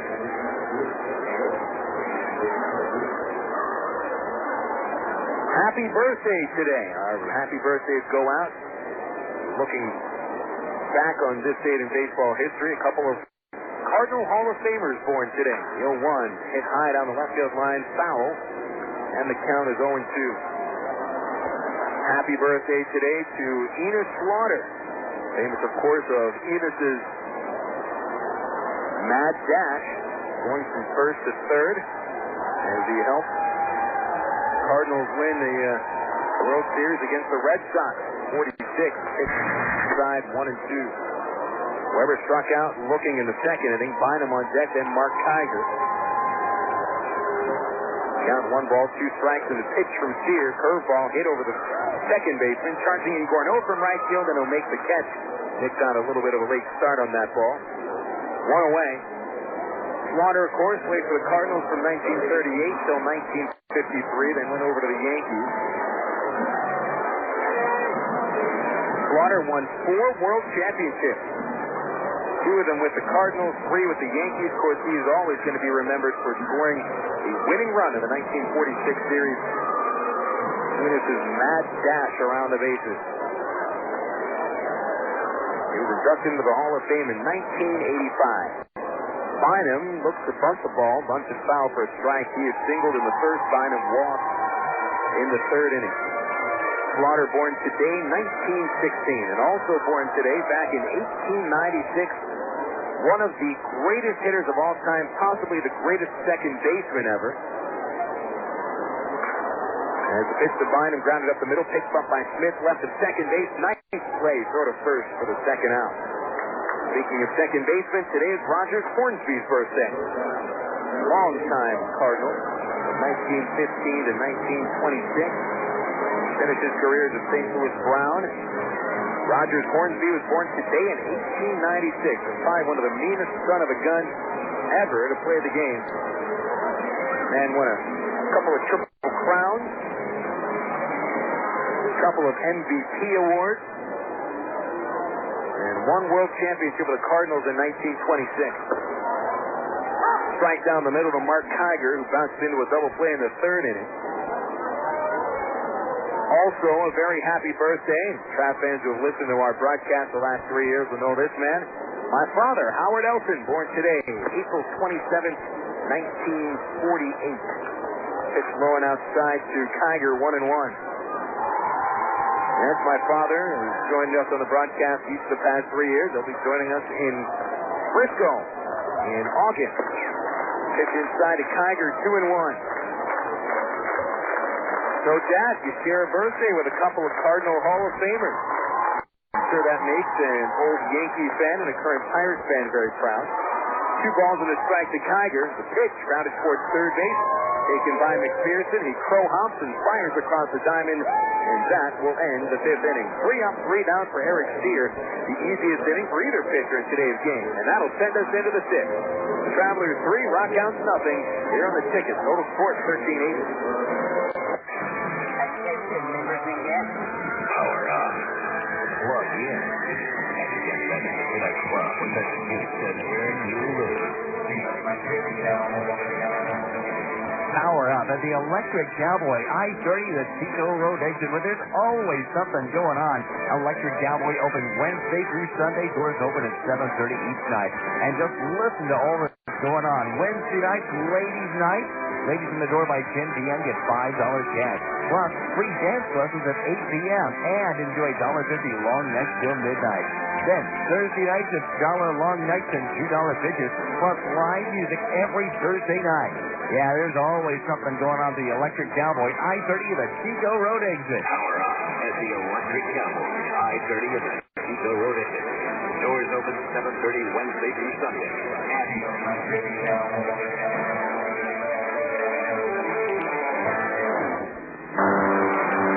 Accident involving a large truck can cause a lot of damage. If you're injured, you need a law firm that knows what they're doing. And while facts differ and results vary, we've got a verdict as large as $12.5 million in a single tractor-trailer case. Put this experience on your side. Call us at Gary Eubanks & Associates. We'll win your case, or you don't owe us a dime.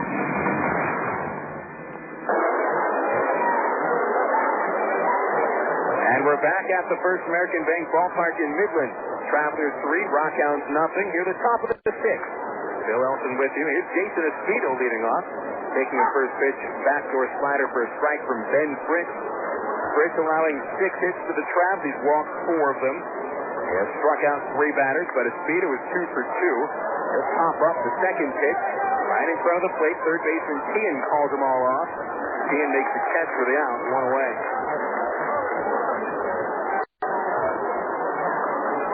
We wish a happy birthday there to Enos Slaughter, Rogers Hornsby, my father Howard Elson. Also a happy birthday to former President Ulysses S. Grant, also was born today. Not sure what year.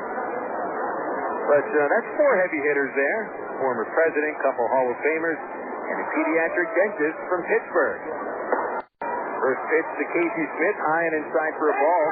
This date in baseball history brought to you by Webster University, where education is more than just a degree. The 1-0 to Casey hit up the middle and into center field. Casey Smith with his first base hit of the ball game in the 7th for the Travs.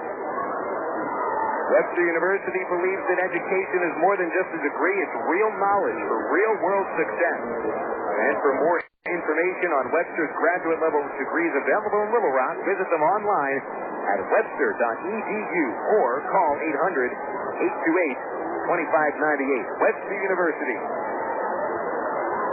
Here's Alberto Callaspo. Had a couple of singles, 3 RBIs, a sacrifice fly as well, and a line of base hits to left field. Callaspo is 3 for 3. Just a little line drive between third and shortstop on a pitch that was headed for the outside corner. Nice job by Alberto. Pitch and swinging. So a couple of 2-out singles for the Travelers, and there's a little action in the Midland bullpen in right field.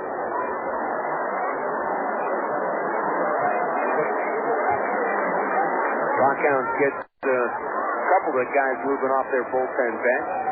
And right now starting to warm up is Sean Saunier. Might be Saunier, not sure. Tommy Murphy takes the first pitch strike after he squares around. That's Sean Saunier. That's how it's pronounced. Murphy is 0 for 3. Tommy is routed out, slide out, and popped out. And he has 2 runners on base. Perfect chance to knock a run home. He'll knock one back to the screen on the second pitch. 0-2.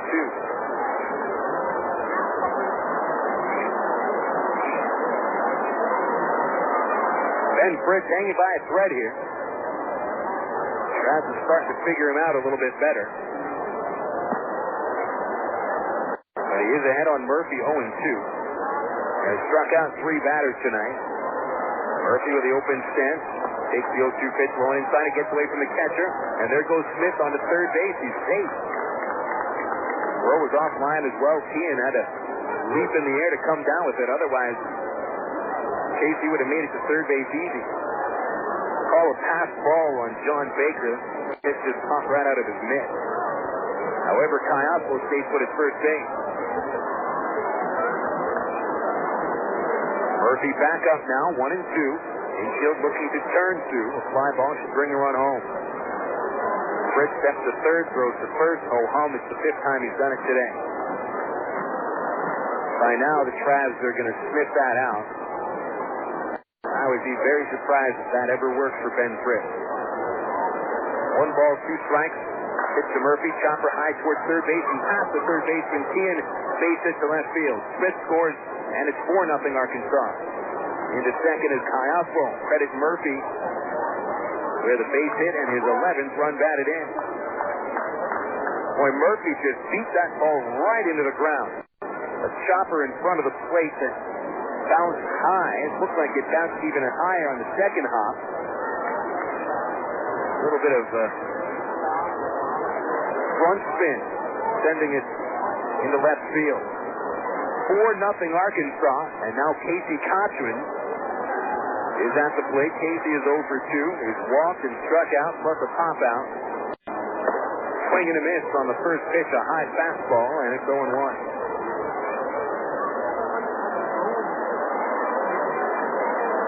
You never mind seeing the Travs take a nice lead like 4-0 without much help from Cochran or Dallas McPherson. The rest of the team must be hitting pretty well. The 0-1. Casey takes ball 1 outside. Casey 0 for his last 7 after a hitting streak. He had collected 16 hits and 32 at-bats for an even 500 record.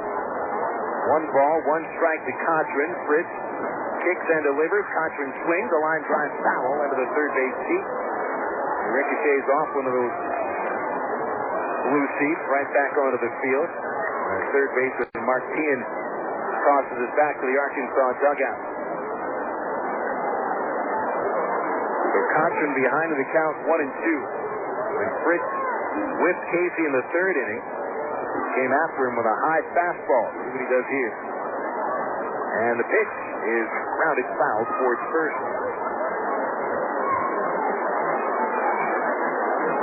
ball after foul ball for Casey Kotzman. And home plate umpire Uchikawa gets a fresh set of 3 baseballs from the bat boy. He slowly walks over back to the first base dugout. RockHounds asking if the pitcher's ready to go in the bullpen. Apparently, Saunier is ready. So Kotzman does something positive here. We might have seen the last of Ben Fritz for the night. Huge lead at first base for Murphy. Kayaslo short lead at second. The 1-2 to Kotzman, hit high to left field. Got it well. Weber back to the track at the fence. He leaps and it's off the wall. Kayaslo got a late break, but he's still going to score with no problem. Murphy holds at third base, and Kotzman at second with an RBI double. 5-0 Travelers. And now men at second and third, only 1 out for Dallas McPherson. Kotzman going opposite field with a fastball as Fritz looks to strike him out on a high one again. And Casey knocks it off the Midland Reporter Telegram sign in left center field. This might be it for Ben Fritz. And here comes the manager, Webster Garrison, out of the dugout. A double for Kotzman, his 5th of the year, and his 12th run batted in. 5 runs on 10 hits for the Arkansas Travelers. And that is it for Ben Fritz. He is removed by Webster Garrison. And it'll be Sean Saunier coming on in relief. So we'll take a 60-second pitching change break brought to you by Fox Sports Southwest. For the best in Major League Baseball action, tune in nightly to Fox Sports Net on Comcast. Not only does Fox Sports Southwest bring you the best big league matchups, we bring you the latest highlights and home team coverage on the Southwest Regional Sports Report nightly at 10 o'clock. Comcast and Fox Sports Net, the #1 place for college baseball and Major League coverage. Check your local listings for Fox Sports Southwest. That 60-second break coming at you. The Travs leading 5-0. We'll be back for the remainder of the 6th inning here on the ticket. Total Sports 1380. It started just like fun, socially. A sweet potato here, a churro there. I mean, what's the big deal? Just a few carbohydrates, right? But then the craving started. Crackers, pancakes, toast points, it didn't matter as long as it had carbs. I started ignoring my friends and family unless they had just made lasagna. Luckily, that's when my bartender told me about Miller Lite. With half the carbs of Bud Light, you can enjoy a great-tasting, less-filling beer without having to ride the C train. Don't let carbs ruin your life. Miller, good call. For 12 ounces, Miller Lite contains 3.2 grams carbohydrates. Bud Light contains 6.6 grams. Miller Brewing Company, Milwaukee, Wisconsin.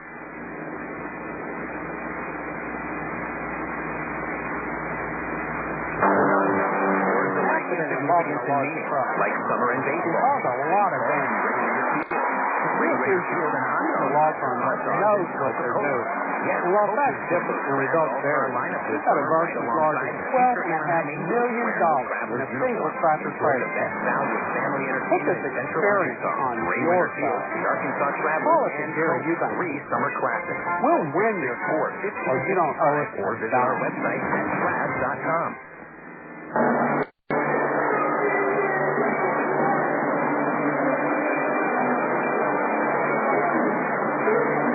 Sean Saunier comes on in relief for the Midland RockHounds. He replaces the starter Ben Fritz, who's knocked out in the 6th inning. With 1 away, the Travs leading 5-0. Bill Elson here with you on the ticket. Total Sports 1380. Travs rallied for 2 runs in the 2nd inning against Fritz. 2-out singles by Nick Bordeaux and Jason Esposito. Casey Smith rolled to the bases with a walk. And Alberto Kayaslo with a 2-run single to put them ahead 2-0. Kayaslo sacrificed fly in the 4th inning, scored Corneau for a 3-0 lead. The Travs have scored twice here in the 6th inning. 1 out, Casey Smith singled up the middle. Alberto Kayaslo singled in to second base. Pass ball sent Smith to third, and Tommy Murphy's bouncing ball to the hole at shortstop brought home Casey Smith, and now Casey Kotzman with a double off the left center field wall. Makes it 5-0 and got Fritz out of the game. Here's Dallas McPherson with a chance, you could almost say, to put this game away. The RockHounds will intentionally walk the Trav's third baseman in order to load him up for Jeff Mathis. Interesting choice here. Mathis is no slouch at the plate. McPherson is 0 for 2 tonight. They will still intentionally walk him anyway. There's the second one outside. Mathis is 0 for 3 today. Twice a slide out to left field, struck out once. There's a third pitch outside of McPherson. Be the first intentional walk to a Trav's batter this season. A ninth walk to McPherson. Actually make it the 10th. He's already walked once today. So there's the fourth one outside. And that'll load him up for Jeff Mathis. This is almost a do-or-die situation for the Midland RockHounds. And as manager Webster Garrison elects to go for the double play, that puts them at some serious risk. Mathis with the bases loaded. He is 0 for 1 with the bases jammed, a sac fly, and that came as part of the 20-2 win on Friday, where he came about a foot away from a grand slam. From the stretch, Saunier working, and the first pitch to Mathis is strike on the outside corner on a slider. The line on Saunier. This is his fifth appearance, all from the bullpen. 1 win, 1 loss. His earned run average is .643. Batting average against is .321. The 0-1 to Mathis. He'll take it low. 1 ball, 1 strike. Saunier is big at 6'5", 220 pounds. He's out of Louisiana Tech. Still makes his home in Louisiana. This is his 8th professional season. Originally a free agent signed by the Royals. He was dealt to the Cubs in 2002. He was on the disabled list. This is his first year with the Athletics. The 1-1 to Mathis popped up out of play. 1 ball, 2 strikes. Trav's 5 runs on 10 hits. Charge them all to Ben Fritz, and they're all earned. However, Fritz is responsible for Murphy and Kotzman on the bases. Fritz walked 4 batters. He struck out 3. Subpar performance. Travs are getting pretty comfortable on him in the 5th and 6th innings. 1 ball, 2 strikes, bases loaded. The pitch to Mathis, swing and a miss, strike 3. Goes after the high fastball and strikes out for the second time today. 2 gone in the 6th inning, and credit Saunier with his 4th strikeout of the year. At one point, Saunier was mowing down Double-A batters. He pitched for Wichita the 2000 season as the Wranglers closer, saving 21 games and struck out 90 batters in 64 innings. Elbow injuries have hit his fastball a little less hard, though he still throws fairly hard. Fastball to Elward upstairs for a ball. Bases still loaded. 2 outs. Murphy at third. Kotzman at second. McPherson at first. At the stretch, Saunier checks at third base. Now to the plate. Elward swings and a line drive to left field. Base hit. Here comes Murphy to score. Kotzman around third base. The throw is cut off and dropped by the third baseman, Tian. A 2-run single from Mike Elward, and the Travs have broken the game open 7-0. Credit Mike Elward with his 4th and 5th runs batted into the year. And his second base hit of the ball game. You can close the book on Fritz. 7 runs in 5 1/3 innings. All of them are earned runs. Now Kotzman, the RockHounds had him dead to rights at home plate if Tian only held on to the throw from the outfield. He took his eye off the ball for a split second, and that cost him Kotzman. McPherson at second now, and look out, Nick Gorno had a duck underneath the fastball. He's the 9th batter to come to the plate as the Travs have rallied for 4 runs.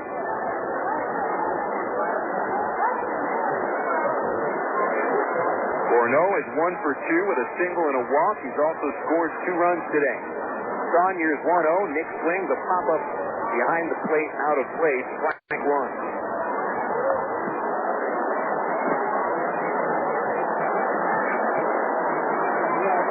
Looks like another balanced day for the Travs offense. 3 RBIs for Caiapo. 1 each for Murphy and Kotzman. 2 RBIs for Elward. One ball, one strike on Gorno. Runners at first and second, and the pitch in the dirt. A check swing, and Gorno says that he didn't go around, but home plate umpire Toji Uchikawa makes the call himself, and he says Gorno went around. Strike two.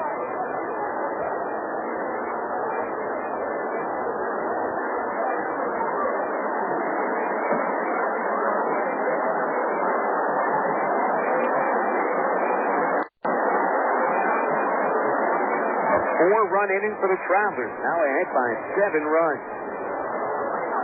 Sonyer just looking to stop the bleeding. 1-2 pitch. Big swing, the liner into center field. Base hit. Here comes McPherson around third base. Find him with a throw from center field, and it is not in time. Into third base is Elward, into second Gorno, and it's a 5-run inning, and they're still not done. Gorno with his 12th RBI of the season, and the Travs are pouring it on thick like ketchup.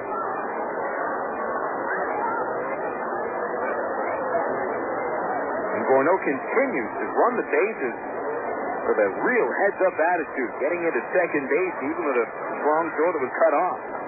The 10th batter of the inning comes to the plate, Jason Espedo. He popped out to start the inning, and he fouls off the first pitch here.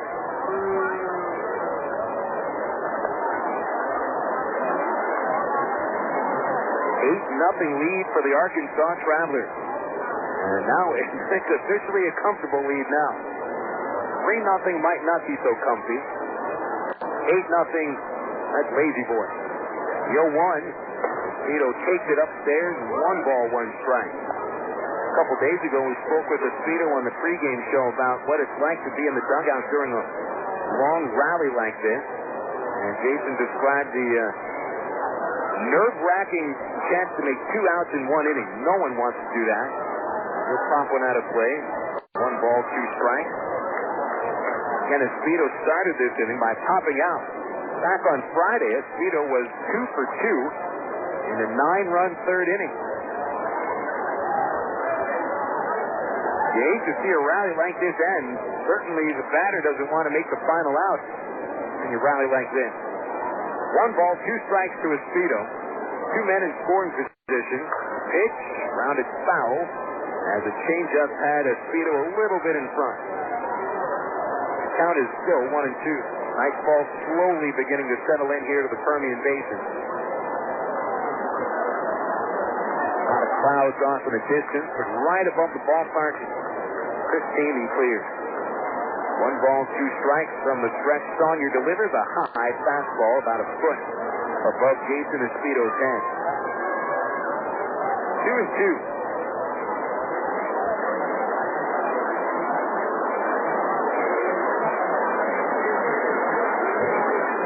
Here comes the pitch to Espedo. He'll take ball 3 high and outside.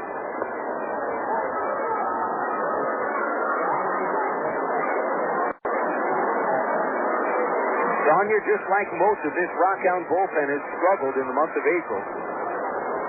Here's his 3-2 pitch. Espedo fouls it back into the screen.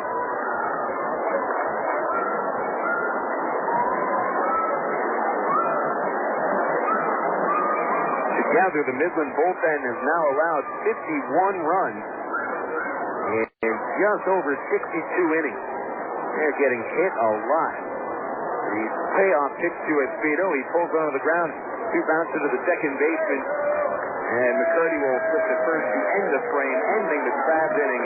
But a big inning for the Travs. 5 runs come across the plate on 6 base hits. The Travs lead 8-0 if we get to the bottom of the 6th inning.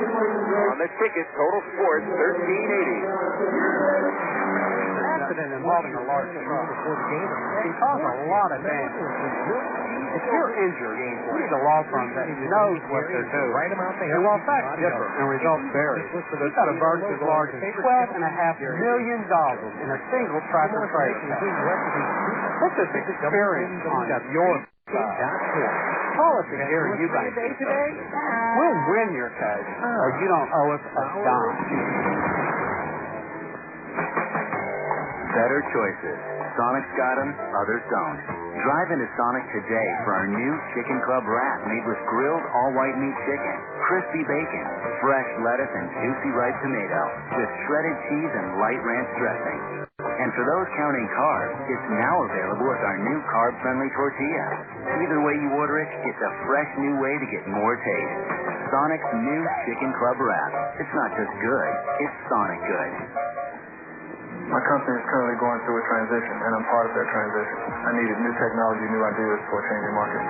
Norman Petit earned a Bachelor of Applied Science degree in Electronics Engineering Technology in 2002 and a Bachelor of Applied Science degree in Automated Manufacturing Technology in 2003 from the ITT Tech in Indianapolis, Indiana. My education at ITT Tech was the right decision for me. To find out more about ITT Technical Institute, call 1-800-ITT-TECH or visit us on the web at itt-tech.edu. ITT Technical Institute, education for the future.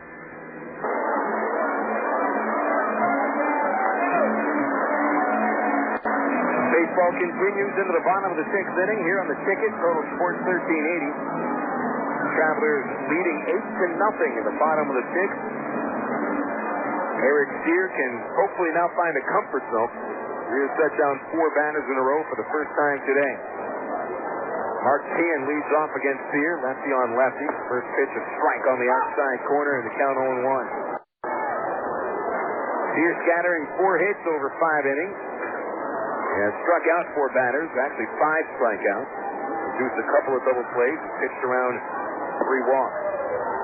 Teehan takes ball 1-1. Teehan hit into a double play in the first inning. Walked in the third.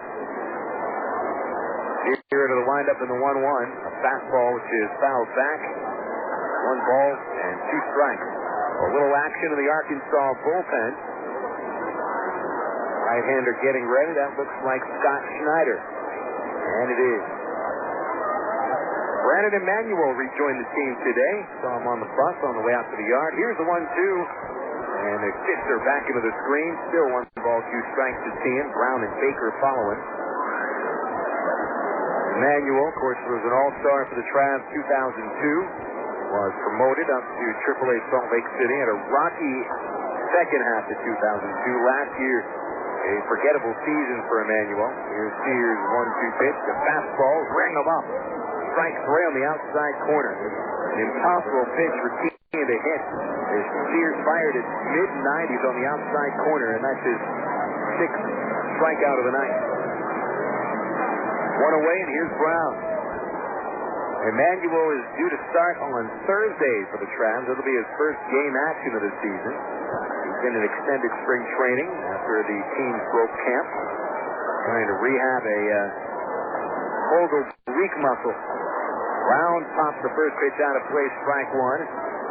Jeremy has hit the ball well twice today, lining to third base. McPherson made a great leaping catch, robbing Brown of an RBI in the first inning. That's the closest the RockHounds have come to scoring. Brown hit one to the track in left center field in the third, which was chased down by Tommy Murphy. Eric with a changeup outside, 1-1. Travs, the starters for this series, you have Steer today, Jake Woods tomorrow, then Emanuel, and then Tim Bittner. Changeup is outside, 2 balls, 1 strike.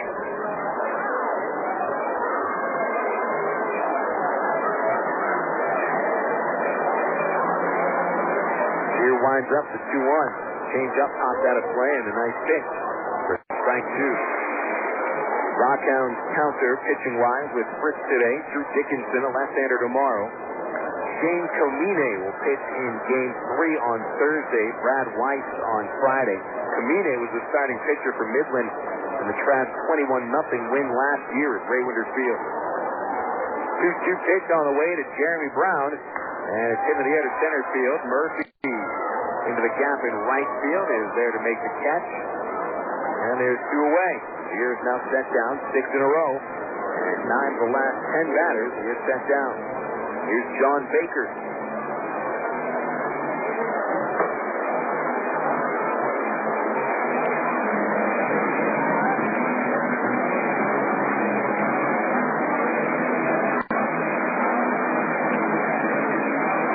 Here comes Ty Boykin from the Travs dugout. He's got Schneider ready to go in the bullpen, and Steer has reached his pitch limit. But good job by Steer today. Eric Steer with 5 2/3 innings of shutout baseball, and he is lifted in favor of Scott Schneider. We'll take a 60-second break, and this pitching change course brought to you by Fox Sports Southwest. For the best in Major League Baseball action, tune in nightly to Fox Sports Net on Comcast. Not only does Fox Sports Southwest bring you the best big league matchups, they bring you the latest highlights and the home team coverage on the Southwest Regional Sports Report nightly at 10. Comcast and Fox Sports Net, the #1 place for college baseball and Major League coverage. Check your local listings for Fox Sports Southwest. Schneider comes on in relief. We'll come back after 60 seconds. Arkansas leads 8-0 here on the Ticket. Total Sports 1380.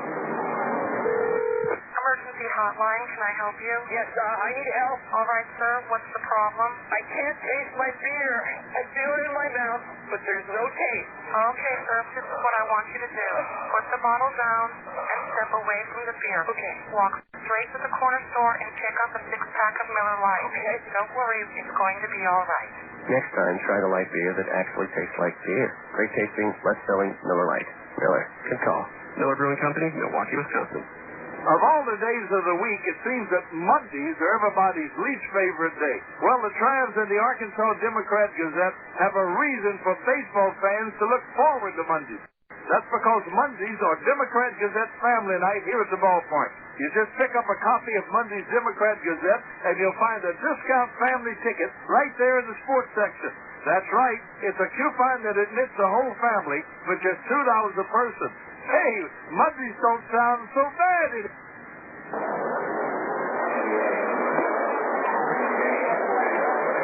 Scott Schneider comes on in relief, relieving Eric Steer. A strong 5 2/3 inning start for Steer. And his line is complete, 4 hits, no runs. Steer walked 3 batters. He struck out 6. And he's in line for what would be his second win of the season. Schneider comes in to relieve him. Scott making his 6th appearance out of the bullpen. No wins or losses. He has allowed 1 run in 7 1/3 innings. It's an unearned run and only 2 base hits. 5 walks, 5 strikeouts for the tall righty from Norfolk State, Virginia. First pitch high and outside for a ball. John Baker, the batter. He's at the plate with 2 outs and nobody on base.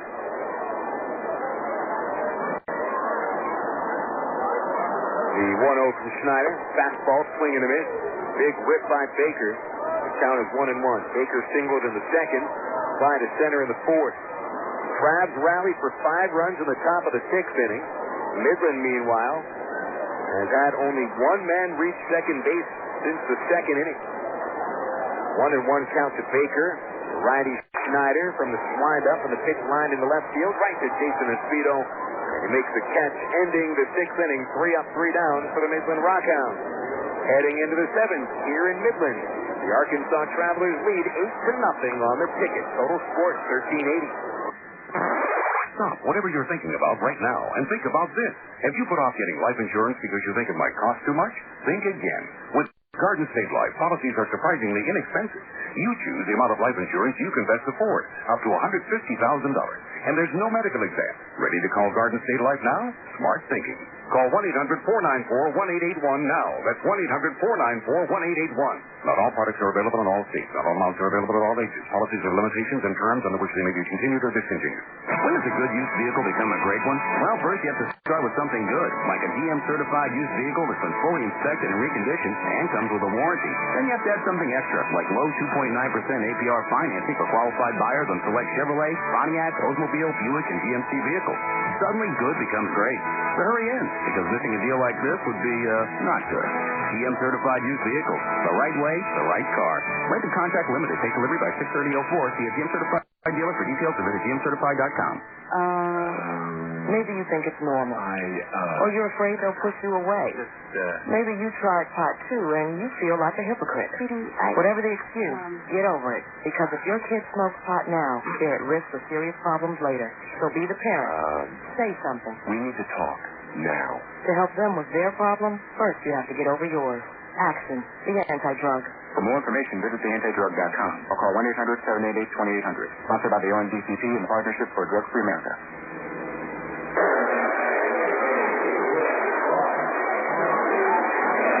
Fans, don't forget about Valentine's Day at Vino's tomorrow afternoon at Vino's, of course, downtown.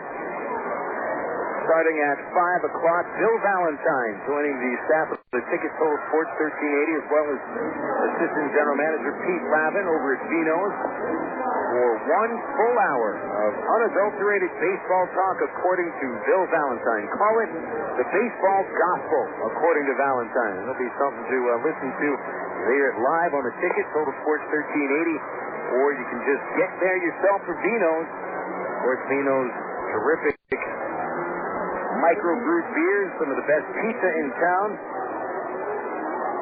And it'll be 5 to 6 o'clock on the Ticket Total Sports 1380. Go right into our ITT Tech pregame show at 10 minutes after 6. We're in the top of the 7th inning here in Midland. This is Phil Elson with you on the Ticket. Travelers 8 runs, 12 hits, no errors, and the RockHounds scoreless on 4 hits and no errors. Sean Saunier is back on the mound. He's already allowed a run of his own. Relieved in the 6th inning with 2 on and 1 out. And he allowed 2 inherited runners to score, gave up a run of his own. Casey Smith leads off, and he'll take a pitch high for a ball. Smith batting 9th in the order is 1 for 2. And he fouls a pitch back to a screen, 1-1. Casey walked in the 2nd, struck out of the 4th, and singled and scored in the 6th inning. We'll get to the Southwest Airlines out-of-town scoreboard momentarily. Check out our scores from around the Texas League and the majors. Plenty of action to let you know about. Timeout call for a split second. Looks like a plastic bag got loose on the field. The wind blowing it around. RockHounds second baseman John McCurdy picks up something in his back pocket. He can get back to baseball after the baggie got loose. 1 ball, 1 strike to Casey Smith. Saunier from the stretch. He kicks and delivers. And Casey loops over first base. A base hit down the right field line. No, it is foul. Called foul by first base umpire Chris Tiller. Ball fouled by just a couple of inches, but that was the right call. Get to that scoreboard now. We'll begin in the Texas League.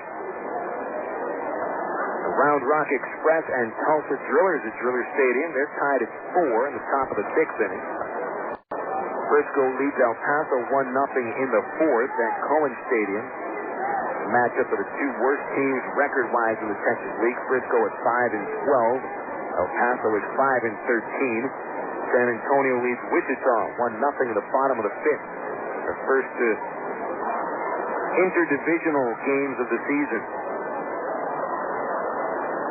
Casey had to get a new bat. Comes out with a dark beige color on his bat now. Steps back to the plate with a 1-2 count. Big gap to the right side of the outfield. Pitch on the way. Casey fouls it back. He got a little piece of the fastball. Over in the major leagues, a couple of rainouts today. Postponement in Boston, the Devil Rays and Red Sox. Pirates and Astros postponed in Pittsburgh today. Milwaukee and Cincinnati in a crazy game. It's Miller Park, tied at 6 in the top of the 6th inning. 1-2 to Smith, the forked ball in the dirt, 2-2. Jason LaRue hitting his first long ball for the Reds. Junior Spivey. And Chad Moeller has gone yard for the Brew Crew. Philadelphia 3-2 leading St. Louis. In the bottom of the 5th at Busch Stadium. Florida 3-1 leading at Colorado. Jeremy Burnitz has hit his 3rd homer. Smith a grounder to the hole at second base. McCurdy shuffles into the gap. Gobbles it up and throws Smith out at first. 1 away. Cubs and Diamondbacks just getting underway right now at the Bob. Expos and Padres at Petco Park. Patterson and Valdez the starters. The Mets take on the Dodgers tonight in Los Angeles. Tom Glavine pitching against Hideo Nomo. And the Braves and the Giants today at SBC Park. Garrett Wright on the mound for Atlanta. Kirk Reeder looks for his first win for San Fran. Caiapo takes a strike. Alberto with 3 hits, 3 RBIs, and a run scored. 2-run single in the second inning started the Trav's offense. Sac fly in the fourth made it 3-0. Single and a run scored in the sixth. Ball 1, low and away to Caiapo. 1 out here in the top of the 7th. Arkansas 8, Midland nothing.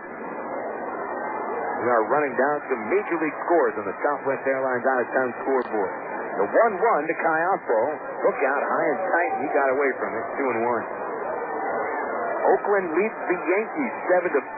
New York continues to spiral down. 3 games under 500.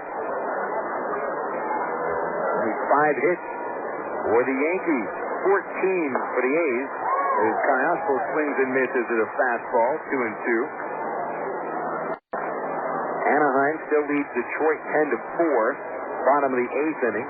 Anaheim was leading 9-4. Pardon me, not 9-4. 5-4 until a 5-run rally. Pitch to Caiapo, a line drive, base hit into left field. Caiapo with his 4th base hit of the game. Could see that Saunier was looking for the strikeout as he really humped up on the fastball. He headed to the outside corners, but Caiapo he just had some great bat coverage. With the wrist and lined it past the third baseman. And Alberto Caiapo with his first 4-hit game of the season. There's going to be more. Here's Murphy. Tommy knocked a run home in the 6th inning with a base hit to the hole at shortstop. He's 1 for 4 tonight. First pitch, Tommy swings and pops it out of play. Strike 1. 3 RBI for Darren Erstad. Troy lost 3 RBIs, a homer shy of the cycle. Vlad Guerrero 3 hits. Adam Kennedy a double. John Lackey went 6 2/3 innings for the Angels, allowing 3 runs on 4 hits and 4 walks. Murphy a ground ball down the first base line. A diving stop by Jackson, and he flips to the pitcher. Saunier covers at first base for the second out. Nice play as Jackson dove for the ball awkwardly, but still able to stay with it. 2 away. Caiapo moves to second base. Elsewhere in the American League, Cleveland and the White Sox tied at 5 in the bottom of the 5th. Kansas City trails Texas 2-1 in the bottom of the 6th inning. And Toronto is up on Minnesota 4-0 in the bottom of the 5th in Minneapolis. That's the Major League and Texas League scoreboard. Brought to you by Southwest Airlines, the official airline of the Arkansas Travelers. Available online at southwest.com. Casey Kochman at the plate takes an inside curveball. Casey knocks a run home with a double off the left center field fence in the 6th inning. And then later came around to score a run on Elwert's base hit. 8-0 Trav lead. Kochman 1 for 3. A double, a walk, a strikeout, and a pop-up. Saunier's 1-0 to Casey. And he takes it inside on a check swing. 2 balls, no strikes.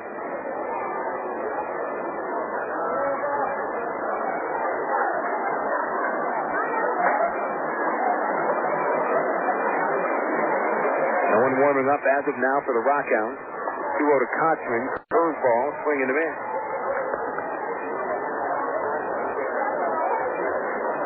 2-1.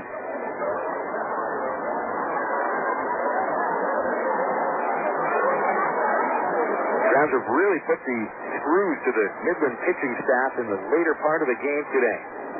2-1, and hit him here, deep to right field by Kochman. The ballpark will hold him. Tellier is there to make the catch, and the side is retired. Travs go scoreless here in the 7th inning, leaving Caiapo stranding at second base after his 4th hit of the game. 7th inning stretch time here at the Fab. Travelers 8, RockHounds nothing. Here on the ticket, Total Sports 1380.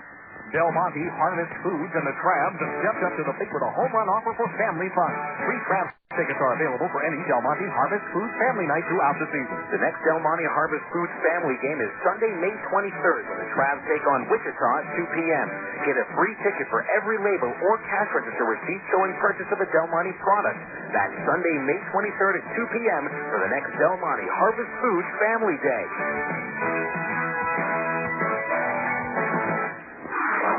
He joined the Air Force in 1964 and served in Vietnam. He commanded forces in the far corners of the globe. Rising through the ranks, he served as a 3-star general at the Pentagon. You'd think 30 years of distinguished service would be plenty. But if you're Norman G. Leeson, Lieutenant General, retired United States Air Force, that's just the beginning. Today, he's pursuing a new career as Walmart's Vice President of National Government Relations. Norm's journey took him near and far, through Asia, Scandinavia, Europe, the Middle East, and Webster University, where he earned a master's degree that served him well in his career. I'm Bob Costas, member of the board of Webster University. All Webster campuses around the world share the same belief. Education is more than just a degree. It's real knowledge, real world success. For more information about graduate degrees from Webster University in Little Rock, visit them on the web at webster.edu or call them 800-828-2598.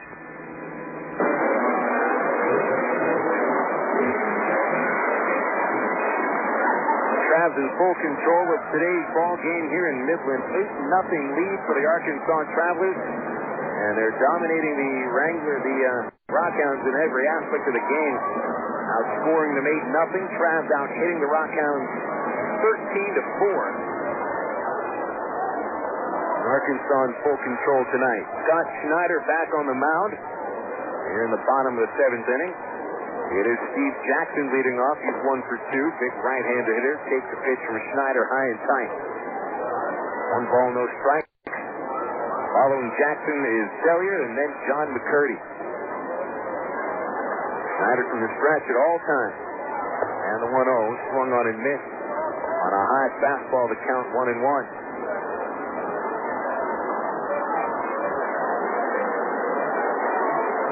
Depending on Schneider's ability to get out early in the count, he may be able to finish this puppy up. I've seen Scott go 3 innings before, though it hasn't been this season. Certainly has the ability to do so. Trav's bullpen should be very rested. 1-1, swing and a miss. Schneider's fastball too much for Jackson. 1 ball, 2 strikes. Jackson singled in the 2nd. Deere struck him out in the 4th. And it's his 3rd chance to hit today. A 1-2 from Schneider, a breaking ball, check swing, did he go? No, says first base umpire Chris Hiller. Jackson able to hold back just not. 2-2. Night cooling down a little bit now. It's the wind blowing in from right field, out to left. There's Schneider's 2-2. And he rings him up on a fastball on the outside corner. Strike 3. 7th strikeout of a RockHound hitter today. 2nd time Jackson's gone down on strikes. 1 away, and here's Brian Sellier.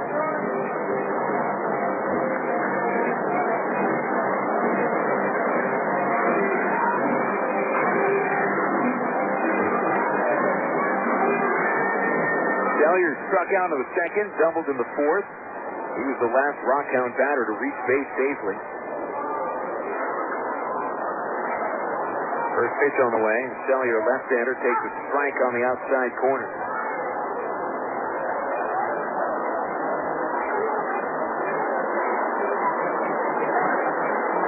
The last 12 batters, only 1 RockHound has made it on base. Sellier's double in the 4th. The 0-1. Fastball off the outside corner. 1 ball, 1 strike.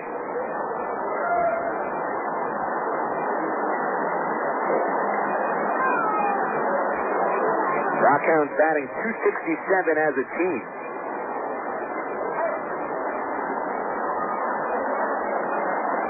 That's 4th in the Texas League. They haven't really been able to put together many games where they scored a ton of runs. A couple of games here and there, including 1 game with a 9-run rally. All fouled back to the screen by Sellier. 1 ball, 2 strikes.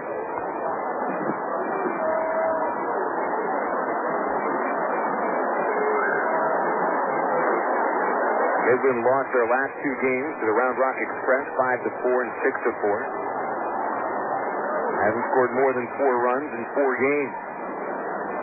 They lost 3 of 5 and had a 7-game losing streak. Earlier in the month, ball popped foul into the third base seat. Still 1-2.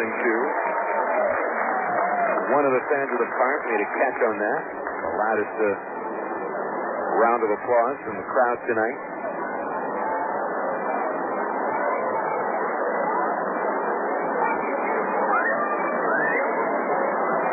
RockHounds started off winning 2 games in a row against defending champion San Antonio. 1-run games at that. They had a pretty close one. And then their losing streak started April 13th against San Antonio, lost 8-7. The 1-2 pitch, Schneider tries the outside corner and just missed it. It's 2-2 on Cellier. One away in the bottom of the 7th inning. Travs lead 8-0. Ball game slowing down a little bit here. Doesn't seem to be much suspense anymore. 2-2 count. Schneider delivers the fastball and it's fouled back. RockHounds lost the final game of a series to San Antonio April 13th. Were swept by Round Rock, including a 9-0 loss, and then dropped 2 in a row to the Mission, 3-1 and 5-2 before finally picking up a win on April 20th, 6-2 at Wolf Stadium. Won only a couple games since then. 2-2 pitch, a line drive, hammered into center field. Murphy charging into right center to make a catch. Nice grab, Tommy Murphy. Hard line drive by Cellier, and Murphy was positioned towards left center field. He had to cross center field by about 20 more steps to make that running grab. Murphy, a first-year center fielder, but you wouldn't have known it by the way he tracked that ball down. 2 away, and here is John McCurdy.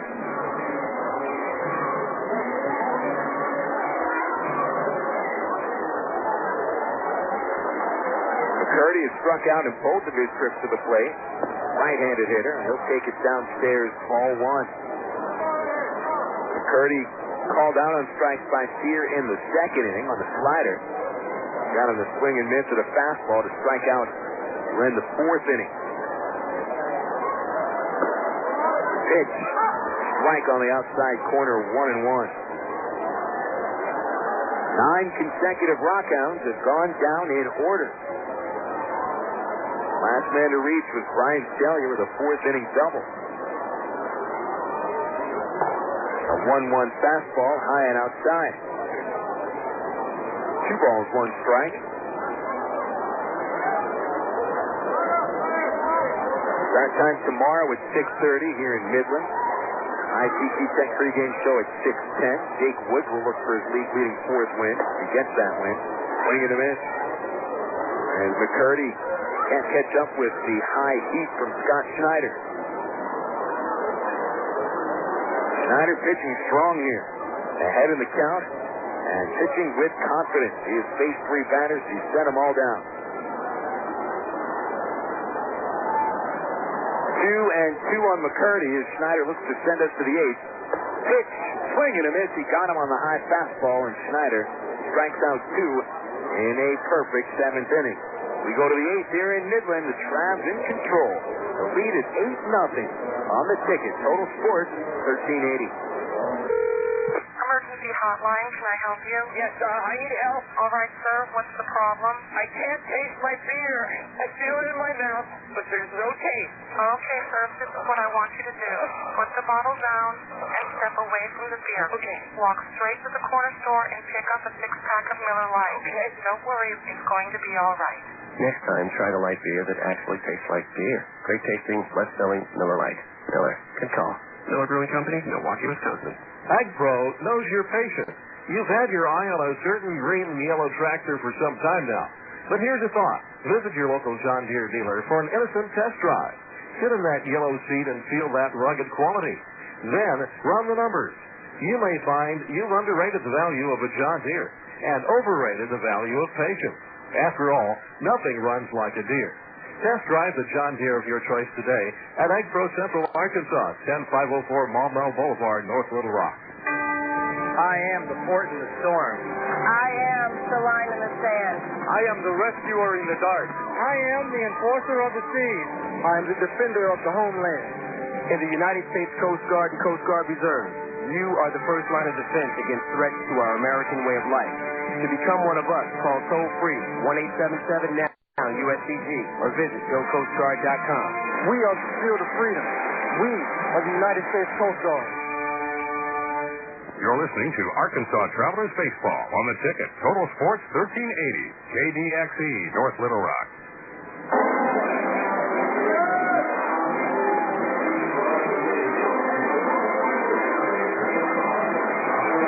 And we're back here in Midland, Texas. 8-0 lead for the Arkansas Travelers.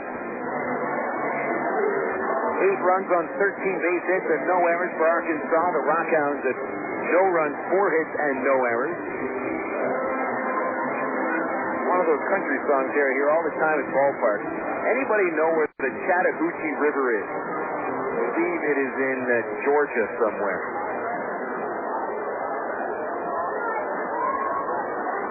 Every time I hear that song, I always think, where's the Chattahoochee River? Certainly not out here in Midland. I don't think there is a river around here. River of Wind, that's about it. Top of the 8th. And leading off is Trav third baseman Dallas McPherson. He's 0 for 2 with a pair of walks. New pitcher is Kyle Crowell. And his first pitch is grounded to the second baseman John McCurdy. He'll throw McPherson out at first. 1 pitch, 1 out for Crowell. Hasn't been that easy for RockHounds pitchers today. Crowell replaces Sean Saunier, who allowed a run on 3 hits in an inning and 2/3. The Midland starting pitcher Ben Fritz was knocked out in the 6th inning, allowing 7 earned runs on 10 hits. Crowell is 6 feet tall, 190 pounds, out of Webster, Texas. 8th round pick out of the University of Houston in the 2000 draft. Jeff Mathis takes outside for a ball. Jeff is 0 for 4. 2 flyouts to left, and twice he has struck out on fastball. Travelers 8, RockHounds nothing. That's our score in the top of the 8th. Crowell lines up, and the right-hander delivers. Mathis hits a high fly to left field. Back on the ball, Weber in front of the warning track. Makes the catch for out number 2. And Mike Elward comes up next. Thursday and Friday we're here in Midland as well. As we'll play this 4-game series at First American Bank Ballpark before heading out to El Paso for Saturday's series opener against the Diablos. First pitch to Elward, a strike down the middle. Mike 2 singles, 2 RBI. Start time in El Paso on Saturday will be 7:30 first pitch Little Rock time. That's 6:30 for El Paso time. Pitch outside to Elward 1-1. 5 o'clock first pitch on Sunday. Back to 7:30 on Monday. As Mathis sends a hard shot up the middle for a base hit to center field. The 14th base hit for the Travs. And the 3rd for Elward. Said Mathis, that was Elward. Mike Elward is 3 for 5 now. Here's Gorneau. Programming note for next Tuesday. We finish the series against the Diablos. First pitch is 12 noon on the ticket. Total Sports 1380. First pitch in El Paso time is 11. Gorneau takes a strike down the middle. Nick, 2 singles, RBI, 2 runs scored. He is 2 for 3.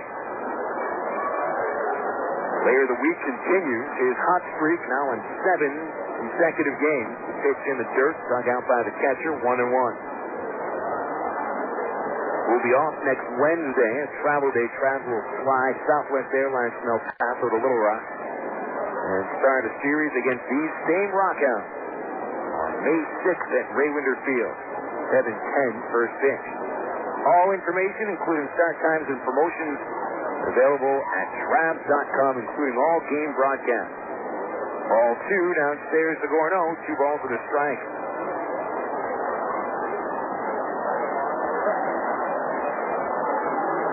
Away from first base, Elward. No one pays him attention. 2-1 to Gorneau. Downstairs, ball 3. Crowell falling behind Gorneau. That has usually has some pretty serious repercussions if a pitcher falls behind Gorneau too many times. Let him sit on that fastball and he can just crush him. 3-1, low and away, ball 4. Gorneau takes his base. Second time he's walked today. sixth walk-up offered by Midland pitchers. Here's Jason Espedo. Midland bullpen has allowed 43 runs in innings 7 through 9. That's 43 runs in 17 games in innings 7 through 9. Espedo pops up the first pitch into foul territory and out of play for a strike. Jason 2 singles, 2 for 4, 1 run scored. Every Trav tonight, with the exception of Jeff Mathis, has reached base safely and either knocked a run home or scored a run. Another one of those balanced nights. The 0-1, Espedo swings and misses, strike 2.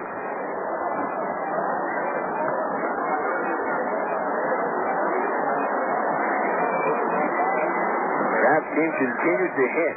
Even on Sunday when they were swept in doubleheader, they still hit, launching 5 homers in 2 games.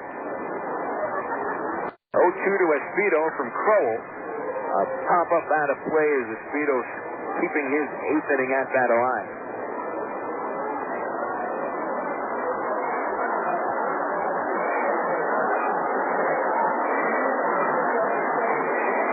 At second base, Mike Elward. Gordo leads from first with 2 away. And Espedo strikes out on a ball in the dirt. Blocked by the catcher. Baker will throw to first to complete the strikeout, and the Travs are finished in the 8th inning. 1 hit, 2 men left on base. Travelers still lead, however, 8-0 as we get to the bottom of the 8th. Here at Midland on the ticket. Total score 1380. What's up, Sprite Remix drinkers? Jermaine the Trick, and I'm bringing you that remix, man. Down south flavor. Taste it. I like that taste, but Swiss Beats is gonna give you a different flavor. East Coast style, check it out. Sprite Remix, they're doing it again with brand new Sprite Remix Cherry Clear. Out with tropical flavor, in with the crisp taste of berry. New Sprite Remix Berry Clear. Rethink, remix, refresh. Better choices. Sonic's got them, others don't.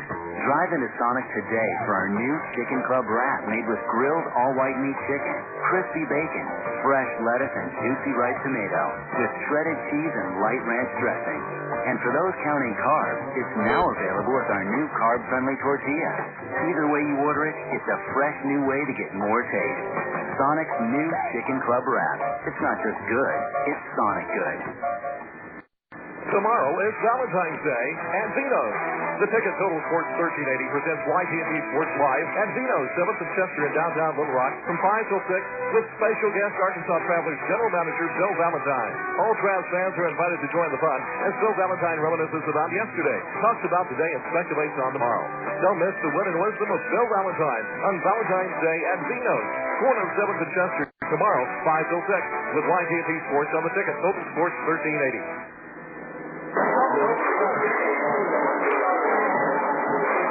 Bottom of the 8th here at First American Bank Ballpark in Midland. Your Arkansas Travelers leading 8-6. Phil Elson alongside you here in the Ticket. Total Sports 1380. Scott Schneider facing John Weber to start the 8th inning. First pitch strike from Schneider, 0-1. Travs haven't allowed a base hit since the 4th inning. Been 10 batters since Midland had a man on base. Weber is 0 for 2, and he'll take a pitch outside 1-1. Schneider has set down 4 in a row to start his appearance. He replaced Eric Stier in the 6th inning. Stier went 5 2/3. That's good enough to get him what would be his second victory if the Travs hold this lead. The 1-1 swing and a miss on a slider, and Weber about fell down.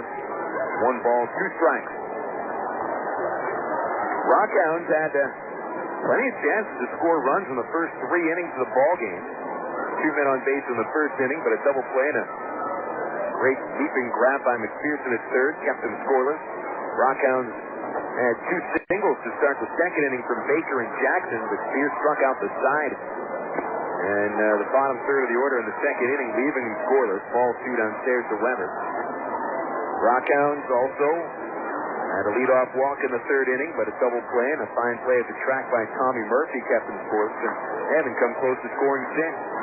Scott's 2-2, check swing on a high fastball. That's ball 3. A little bit of action in the Travs bullpen. Like a right-hander getting ready to throw. And that's Mark O'Sullivan getting the right arm loose. 3 balls, 2 strikes to Weber. Schneider's pitch is popped up behind third. Down to shallow left field. Shortstop Cayasso hustling over. Also Espedo, and they all run out of room. And as the ball goes into the fence. Foul ball, count still full.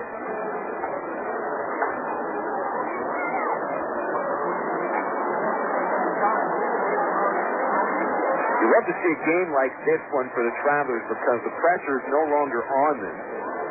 And the way Schneider is pitching really sets up the rest of the series quite nicely for the team. We have pitchers in Jake Woods and Tim Bittner who have been eating up innings as they've gone along. The bullpen hasn't had to pitch much behind them. Here's a 3-2 to Weber, and he'll ground it on the second base side. Smith into the gap. Nice pickup. Go to first base, 1 away.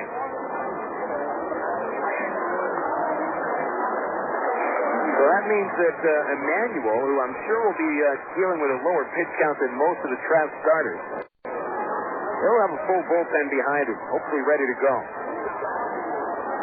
Schneider might be pitching his final inning here. He has 1 away in the 8th inning. Don't want to use up that bullpen even for an 8-0 shutout. Bynum takes the first pitch strike letter high, 0-1. Freddie started the first inning with a single on an 0-2 count.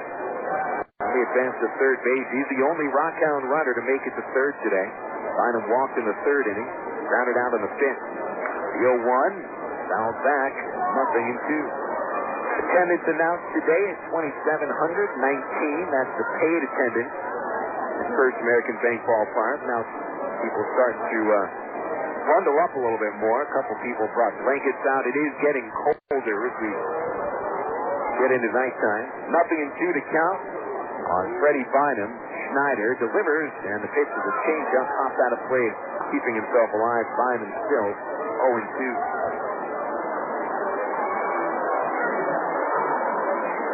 But while we're here in Midland, there's a chance for showers tomorrow. High winds as well. Isolated thunderstorms on Thursday as Schneider strikes out Bynum on a fastball right on the outside corner. That's 3 strikeouts in the game for Scott Schneider. And on the season, Scott with 8 Ks. 2 gone in the 8th. And here's Kiger. Now Wednesday and Thursday, good chance for showers. Friday, it should be a comfortable day. And then when we're in El Paso over the weekend, should be pretty much nothing but sunny skies or dusky skies. Kiger takes high and inside for a ball. Kiger 0 for 2. Took a walk in the 1st inning. Bounced into a double play in the 3rd. Grounded out to end the 5th inning.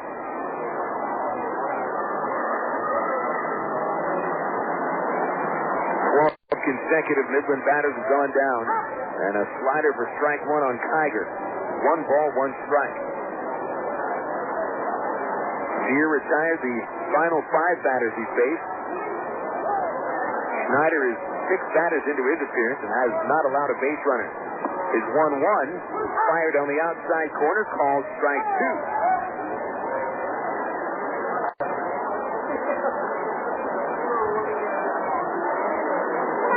Scott Schneider pitching with confidence, and he has his fastball moving today. That slider has been perfect as well. 1-2. Blowing in, 2 balls, 2 strikes.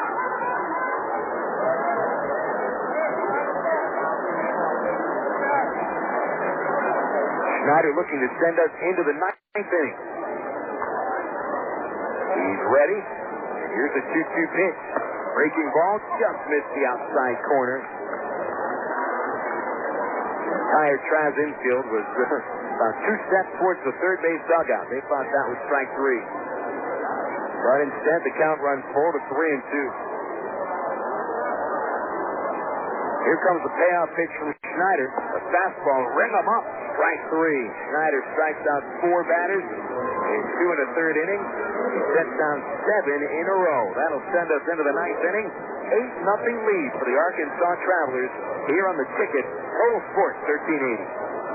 Cautiously into my feet Aces, misses, tackles, peas and spackles, substitutes, tapes and movies, everything from A to Z. Tile and lumber, tons of plumbers, elevators, carpet makers, radiators, party favors. Take a look at your things.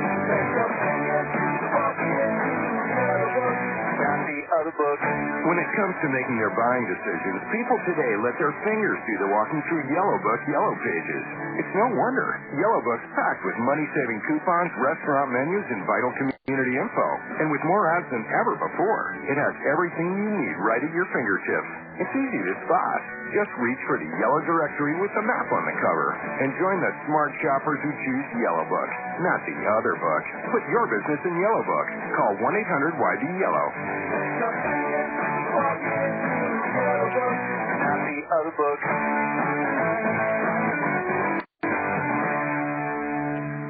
Here's the line that's sitting on the way, and you can catch the Travs online at www.travs.com.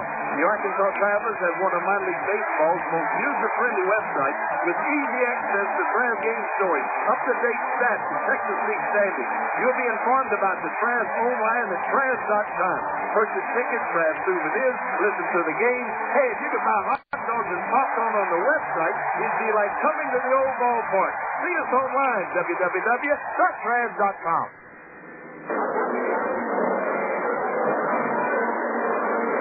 8-0. Travs lead the Midland RockHounds, and we're here in the ninth inning. Last chance for the Travs to add to a pretty large lead.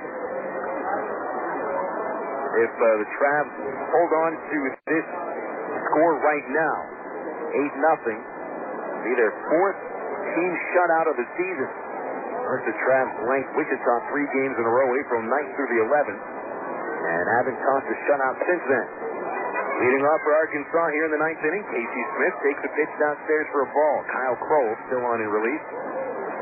He allowed a couple base runners in the 8th inning, but kept the Travs off the scoreboard. Smith, a two-hopper, chopped to the second baseman McCurdy. The ball bounces right to his chest, and Field didn't throw Casey out. And Smith 1 for 4. Back to the top of the Travs order. Here's Alberto Callaspo with a rare chance to get 5 base hits. Callaspo with singles in the first, second, 6th, and 7th innings. Add in a sacrifice fly, and he's 4 for 4 with 3 runs batted in.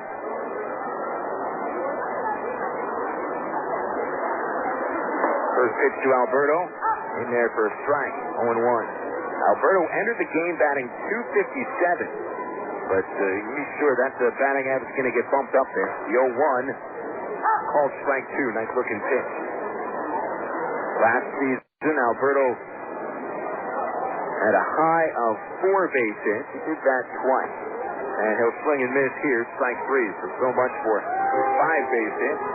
Alberto will have to settle for 4 base hits. Strikes out with 3 pitches, no less. That was a little odd, especially considering that it's been perfect up to that point. 2 away in the ninth inning. When we get to the bottom half of the ninth, we'll see the 3, 4, and 5 batters for the RockHounds, Ian, Brown, and Baker. Murphy sends a pop fly out of play for a strike. Tommy 1 for 5. Big inning for the Travs today, a 5-run rally in the 6th. RBI double for Casey Kochman, 2-run single for Mike Elward, and an RBI single for Nick Gorneau. Tommy Murphy chipped in with his only hit of the game, an RBI single as well. 0-2, the count on Murphy, the Travs center fielder. Kroll into the windup, and here's his 0-2. Murphy swings and misses, so long. Strike 3, Travs go up and down 3 in a row for the first time today. And we go to the bottom of the ninth inning. The damage is done. Travs 8, RockHounds nothing. Here on the ticket, Total Sports 1380.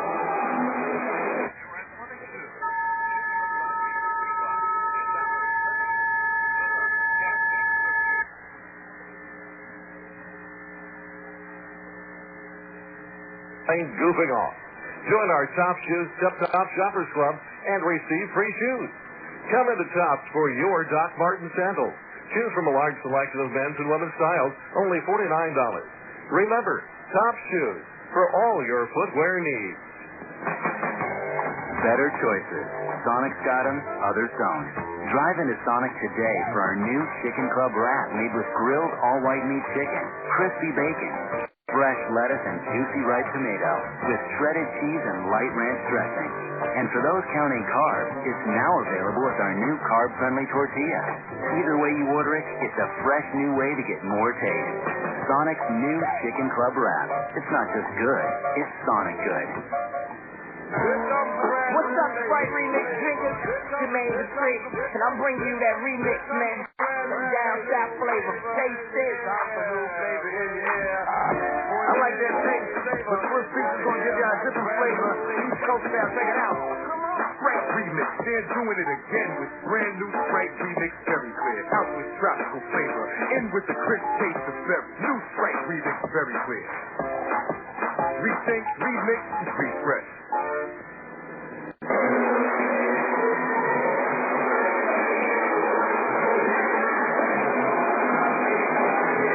Final of the ninth inning, and the Travs looking to keep a shutout, 8-0 against the Midland RockHounds. And Marco Sullivan comes out of the bullpen to replace Scott Schneider. 2 1/3, perfect inning for Scott, 4 strikeouts, no walks, no base hits. And now it's O'Sullivan out of the bullpen. Eric Steer was the starter. He went 5 2/3 shutout innings, 4 hits, 3 walks, striking out 6 batters.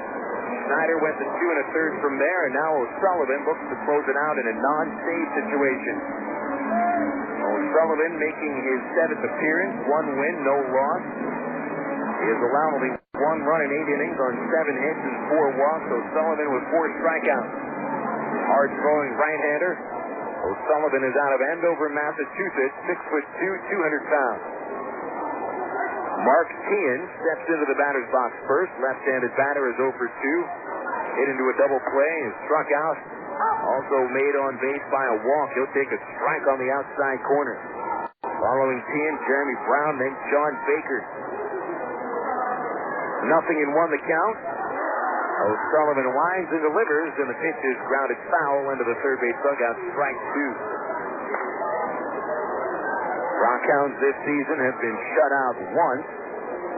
9-0 against Round Rock on April the 14th here at the First American Bank Ballpark.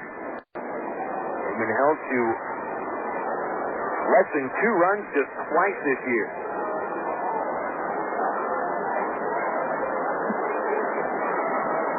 And the Travs coming in here to First American Bank Ballpark and looking very comfy. The 0-2 to Teahan, ring him up on the outside corner, strike 3. That's the 11th strikeout for the Travs pitching staff tonight. 6 for Sear, 4 for Schneider, and now O'Sullivan with 1.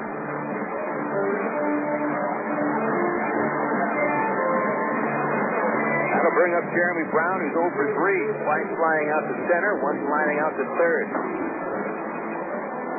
As I mentioned before, Brown's line out to third base in the first inning, the closest the RockHounds have come to scoring today. Pitch 1, low and away, ball 1.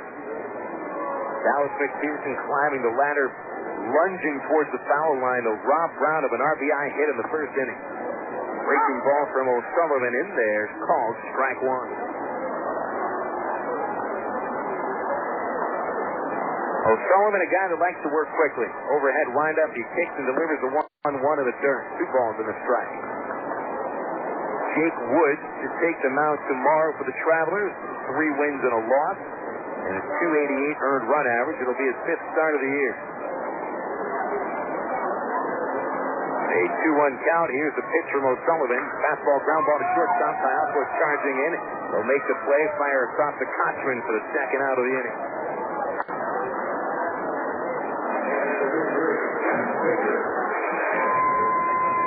15 consecutive RockHound batters have been set down. The last man to reach for Midland, Ryan Sellier, who doubled with 2 outs in the 4th.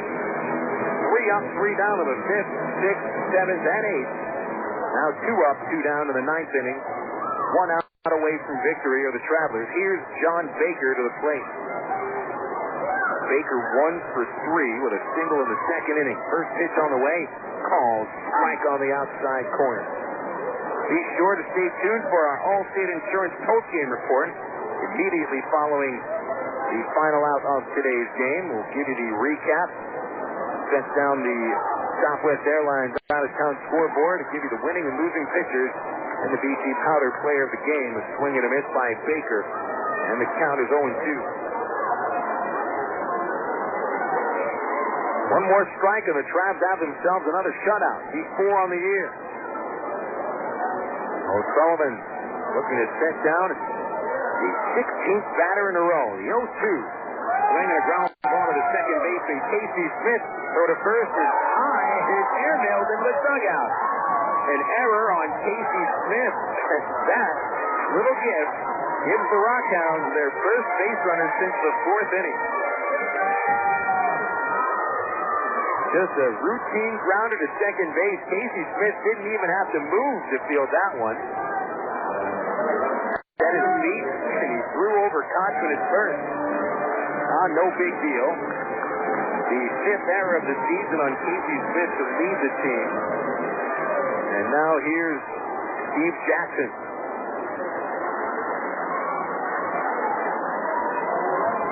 First pitch on the way to Jackson, and he'll take a strike at the knees, 0-1. Jackson 1 for 3, struck out in the last 2 trips to the plate with a single in the second inning. Travs 8, RockHounds nothing in the bottom of the ninth, 2 outs. And the pitch is swing and a miss, strike 2. Nice change up from O'Sullivan. He had his batter about a mile in front of that. Scoreboard's way off. It says no outs and a 0-1 count. Thankfully, they have the right score. Arkansas 8, Midland nothing. O'Sullivan working from the stretch, and the pitch is high and outside. 1 ball and 2 strikes.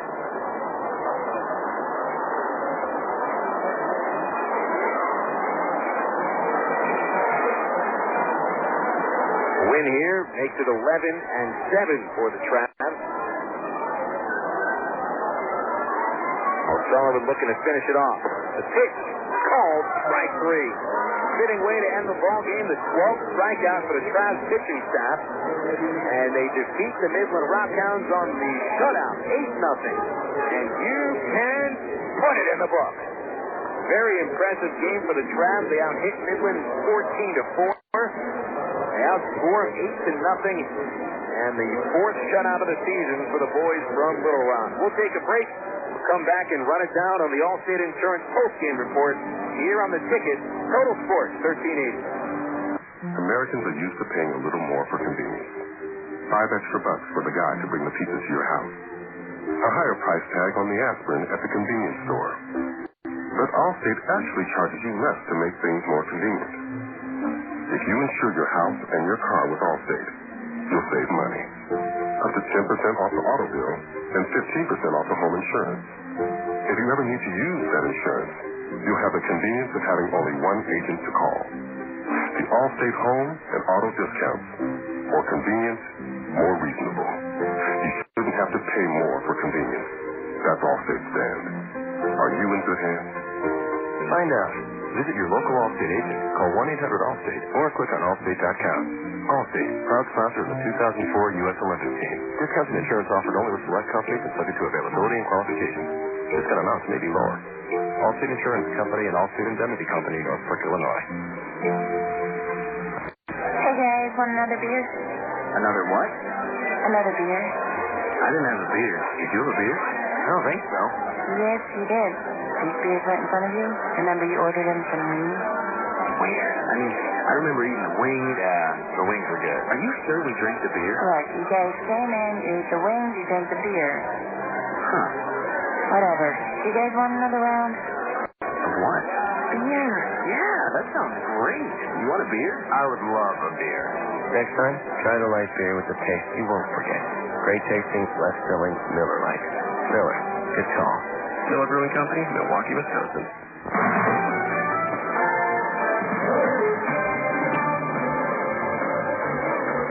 Welcome back to First American Bank Ballpark. Bill Elson here with you for the Travs Allstate Insurance postgame show. Allstate believes you deserve a relationship with a real person. Are you in good hands? Allstate. Travs today 8-0 winners over the Midland RockHounds. That'll push the record to 11-7. Boys really rebound nicely from the disappointing Sunday doubleheader sweep. With an 8-0 victory, Travs out hitting the RockHounds 14-4. It all started for the Travs in the bottom of the first inning. Midland with the first chance to score today. Freddie Bynum with a leadoff single against Eric Sear, a walk to Mark Kiger. Pushed Bynum to second, but Sear got a double play off the bat of Mark Kinn, 4-6-3. And Jeremy Brown hit a hard line drive to Dallas McPherson, climbed the ladder brought it in to end the first inning. RockHounds never got another man to third base for the rest of the game. Travs offensively started in the second inning with 2 outs, however. Nick Gorneau with a 2-out single to right field off Ben Fritz. That was followed by a single up the middle by Jason Espino. Fritz then walked Casey Smith to load the bases for Alberto Caiaspo. 1-1 count to Caiaspo, holding the bat parallel to the ground, waving it back and forth. He'll swing at a pitch line, drive to right field, base hit. Here comes Gorneau to score. Espino rounding third base. Throw in from right field is not in time. A 2-run single for Alberto Caiaspo. And that was the second of Caiaspo's 4 hits in the ballgame. Finished 4 for 5. Knocked in the Travs' third run with a sacrifice fly in the 4th inning, chasing in Gorneau. Gorneau made it on base 4 times and scored twice. Travs put the game away in the 6th inning against Ben Fritz. Casey Smith, a 1-out single. Caiaspo's third base hit moved Smith into second. Tommy Murphy chopped one to the hole at shortstop. Got it past the infield for an RBI single, which scored Casey Smith for a 4-0 lead. Casey Cochran then with a double off the top of the left center field fence knocked home Caiaspo for the Travs' 5th run. A 2-run, actually that knocked out Fritz out of the ball game, and in came Sean Saunier. Intentionally, he walked Dallas McPherson to load the bases, and it appeared to be a good move at first because he struck out Jeff Mathis for the second out of the inning. However, it came back to backfire as Mike Elworth stroked a base hit to left field, scoring both Murphy and Cochran. Nick Gorneau with a base hit to center field scored Dallas McPherson to put the game away with 8-0 Travs after the 6th inning. The pitching staff took it from there as Sear allowed just a 2-out double in the 4th inning and no other batter reached base for Midland until 2 outs in the bottom of the 9th inning on the throwing error by Casey Smith. Scott Schneider with gold coming out of the bullpen with 2 1/3 shutout innings, didn't allow a base runner, and Marco Sullivan nailed it down to the 9th, so he does not get a save. He did strike out 2 batters. Travs pitchers struck out 12 men today and allowed just 4 base hits. Could be their most impressive output pitching-wise of the young season. We will come back after this break. We will give you our Southwest Airlines out-of-town scoreboard. We'll look around the Texas League and the majors here on the ticket. Total Sports 1380. What's up, y'all? Thursday, let's talk about dating. Because dating is like fight. Think about it. First, you got men out on the prowl. They travel in packs of 6, just like fight. And then you got girls. Girls can be cold. But the colder they are, the more you want them, just like fight. And then comes the kissing. That's just refreshing, y'all. Again, just like a crisp, first quenching Sprite. Cheers. What's my motto? Oh, baby, your turn. Hey, sir. What up, baby pop? Oh, got to go. Thirst out. Better choices. Sonic's got them, others don't.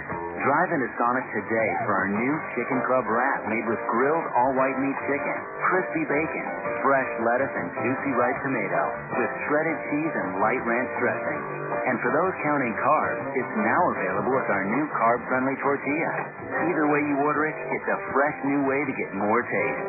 Sonic's new Chicken Club wrap. It's not just good, it's Sonic good.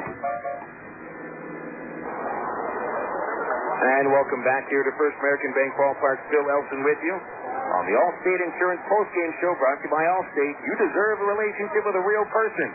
That's Allstate stand. Are you in good hands?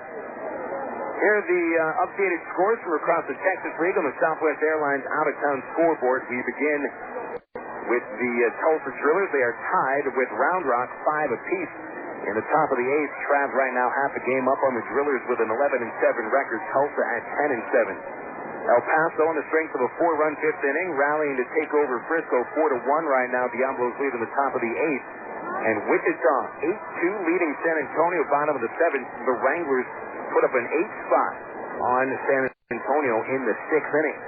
That's the Texas League scores. Let's check out the Major Leagues. 2 postponements today, Boston and Tampa Bay.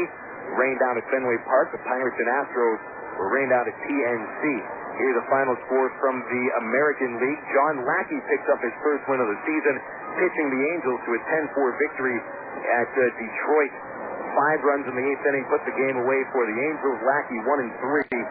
Scott Shields got his first save of the season. Brandon Inge hit the only home run of the ballgame, his third. Another final comes out of Yankee Stadium, where the Yankees rallied to come from behind and beat the Athletics 10-8. 6 runs in the bottom of the 8th inning for the Yankees. Eric Chavez hit the game's only home run. In progress currently in the American League, Seattle leading Baltimore 7-5 in the top of the 8th.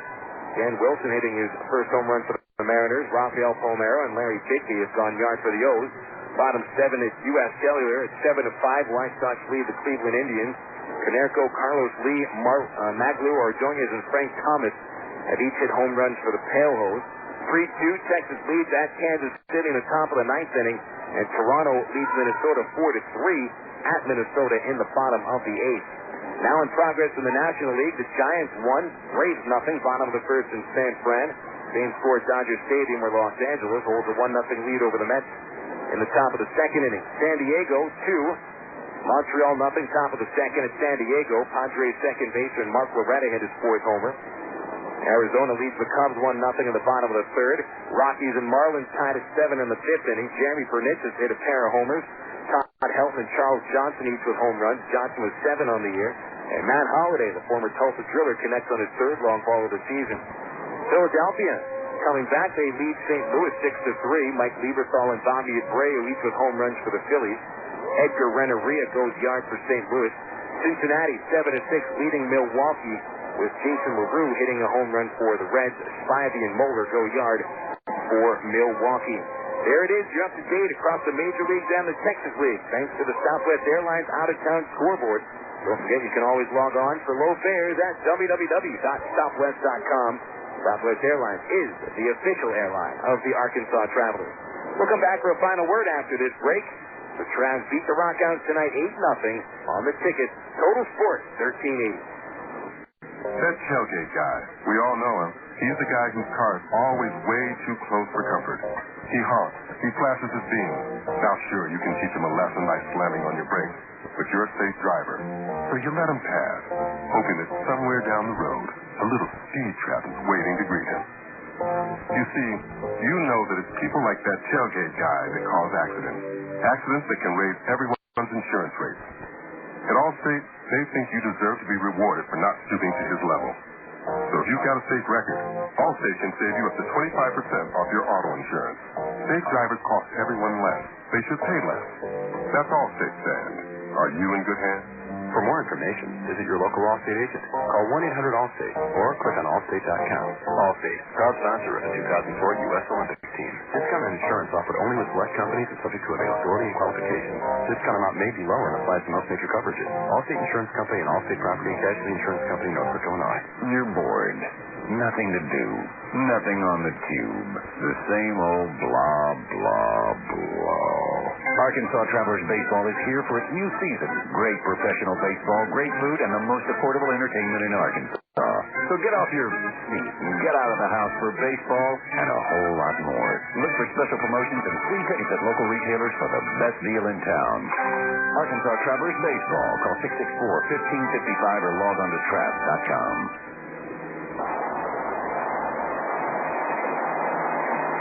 Travs up the record to 11 wins against 7 losses, defeating Midland tonight 8-0. RockHounds dropped to 6-12.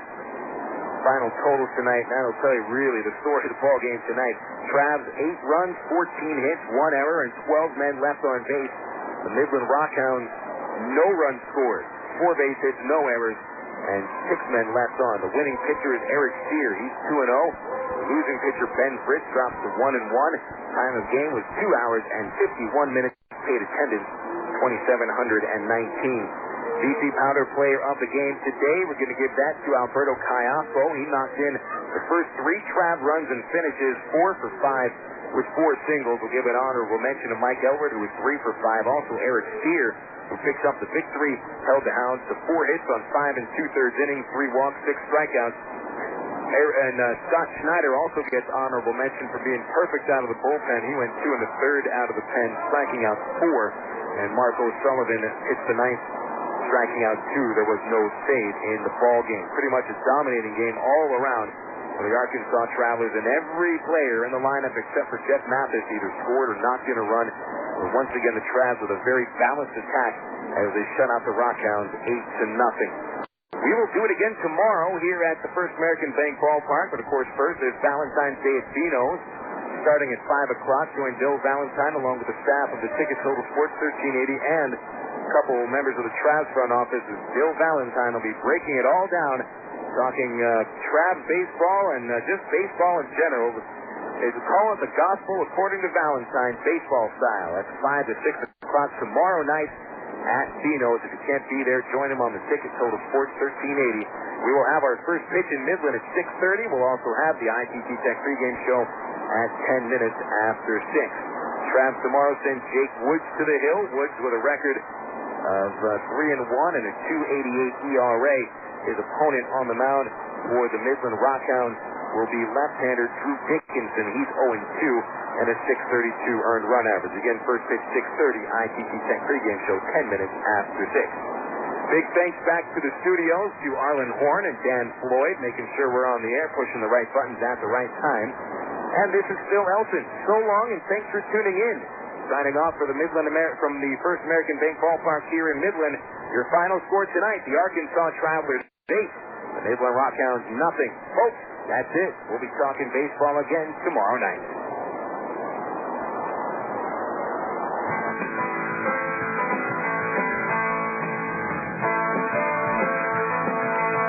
You've been listening to Arkansas Travelers Baseball on the Ticket Total Sports 1380. Arkansas Travelers Baseball is made possible by Miller Lite, ITT Technical Institute, Coca-Cola, Sonic Drive-In, BC Powder, and by Allstate Insurance. Be sure to catch all of the Travs games this year on the Ticket Total Sports 1380.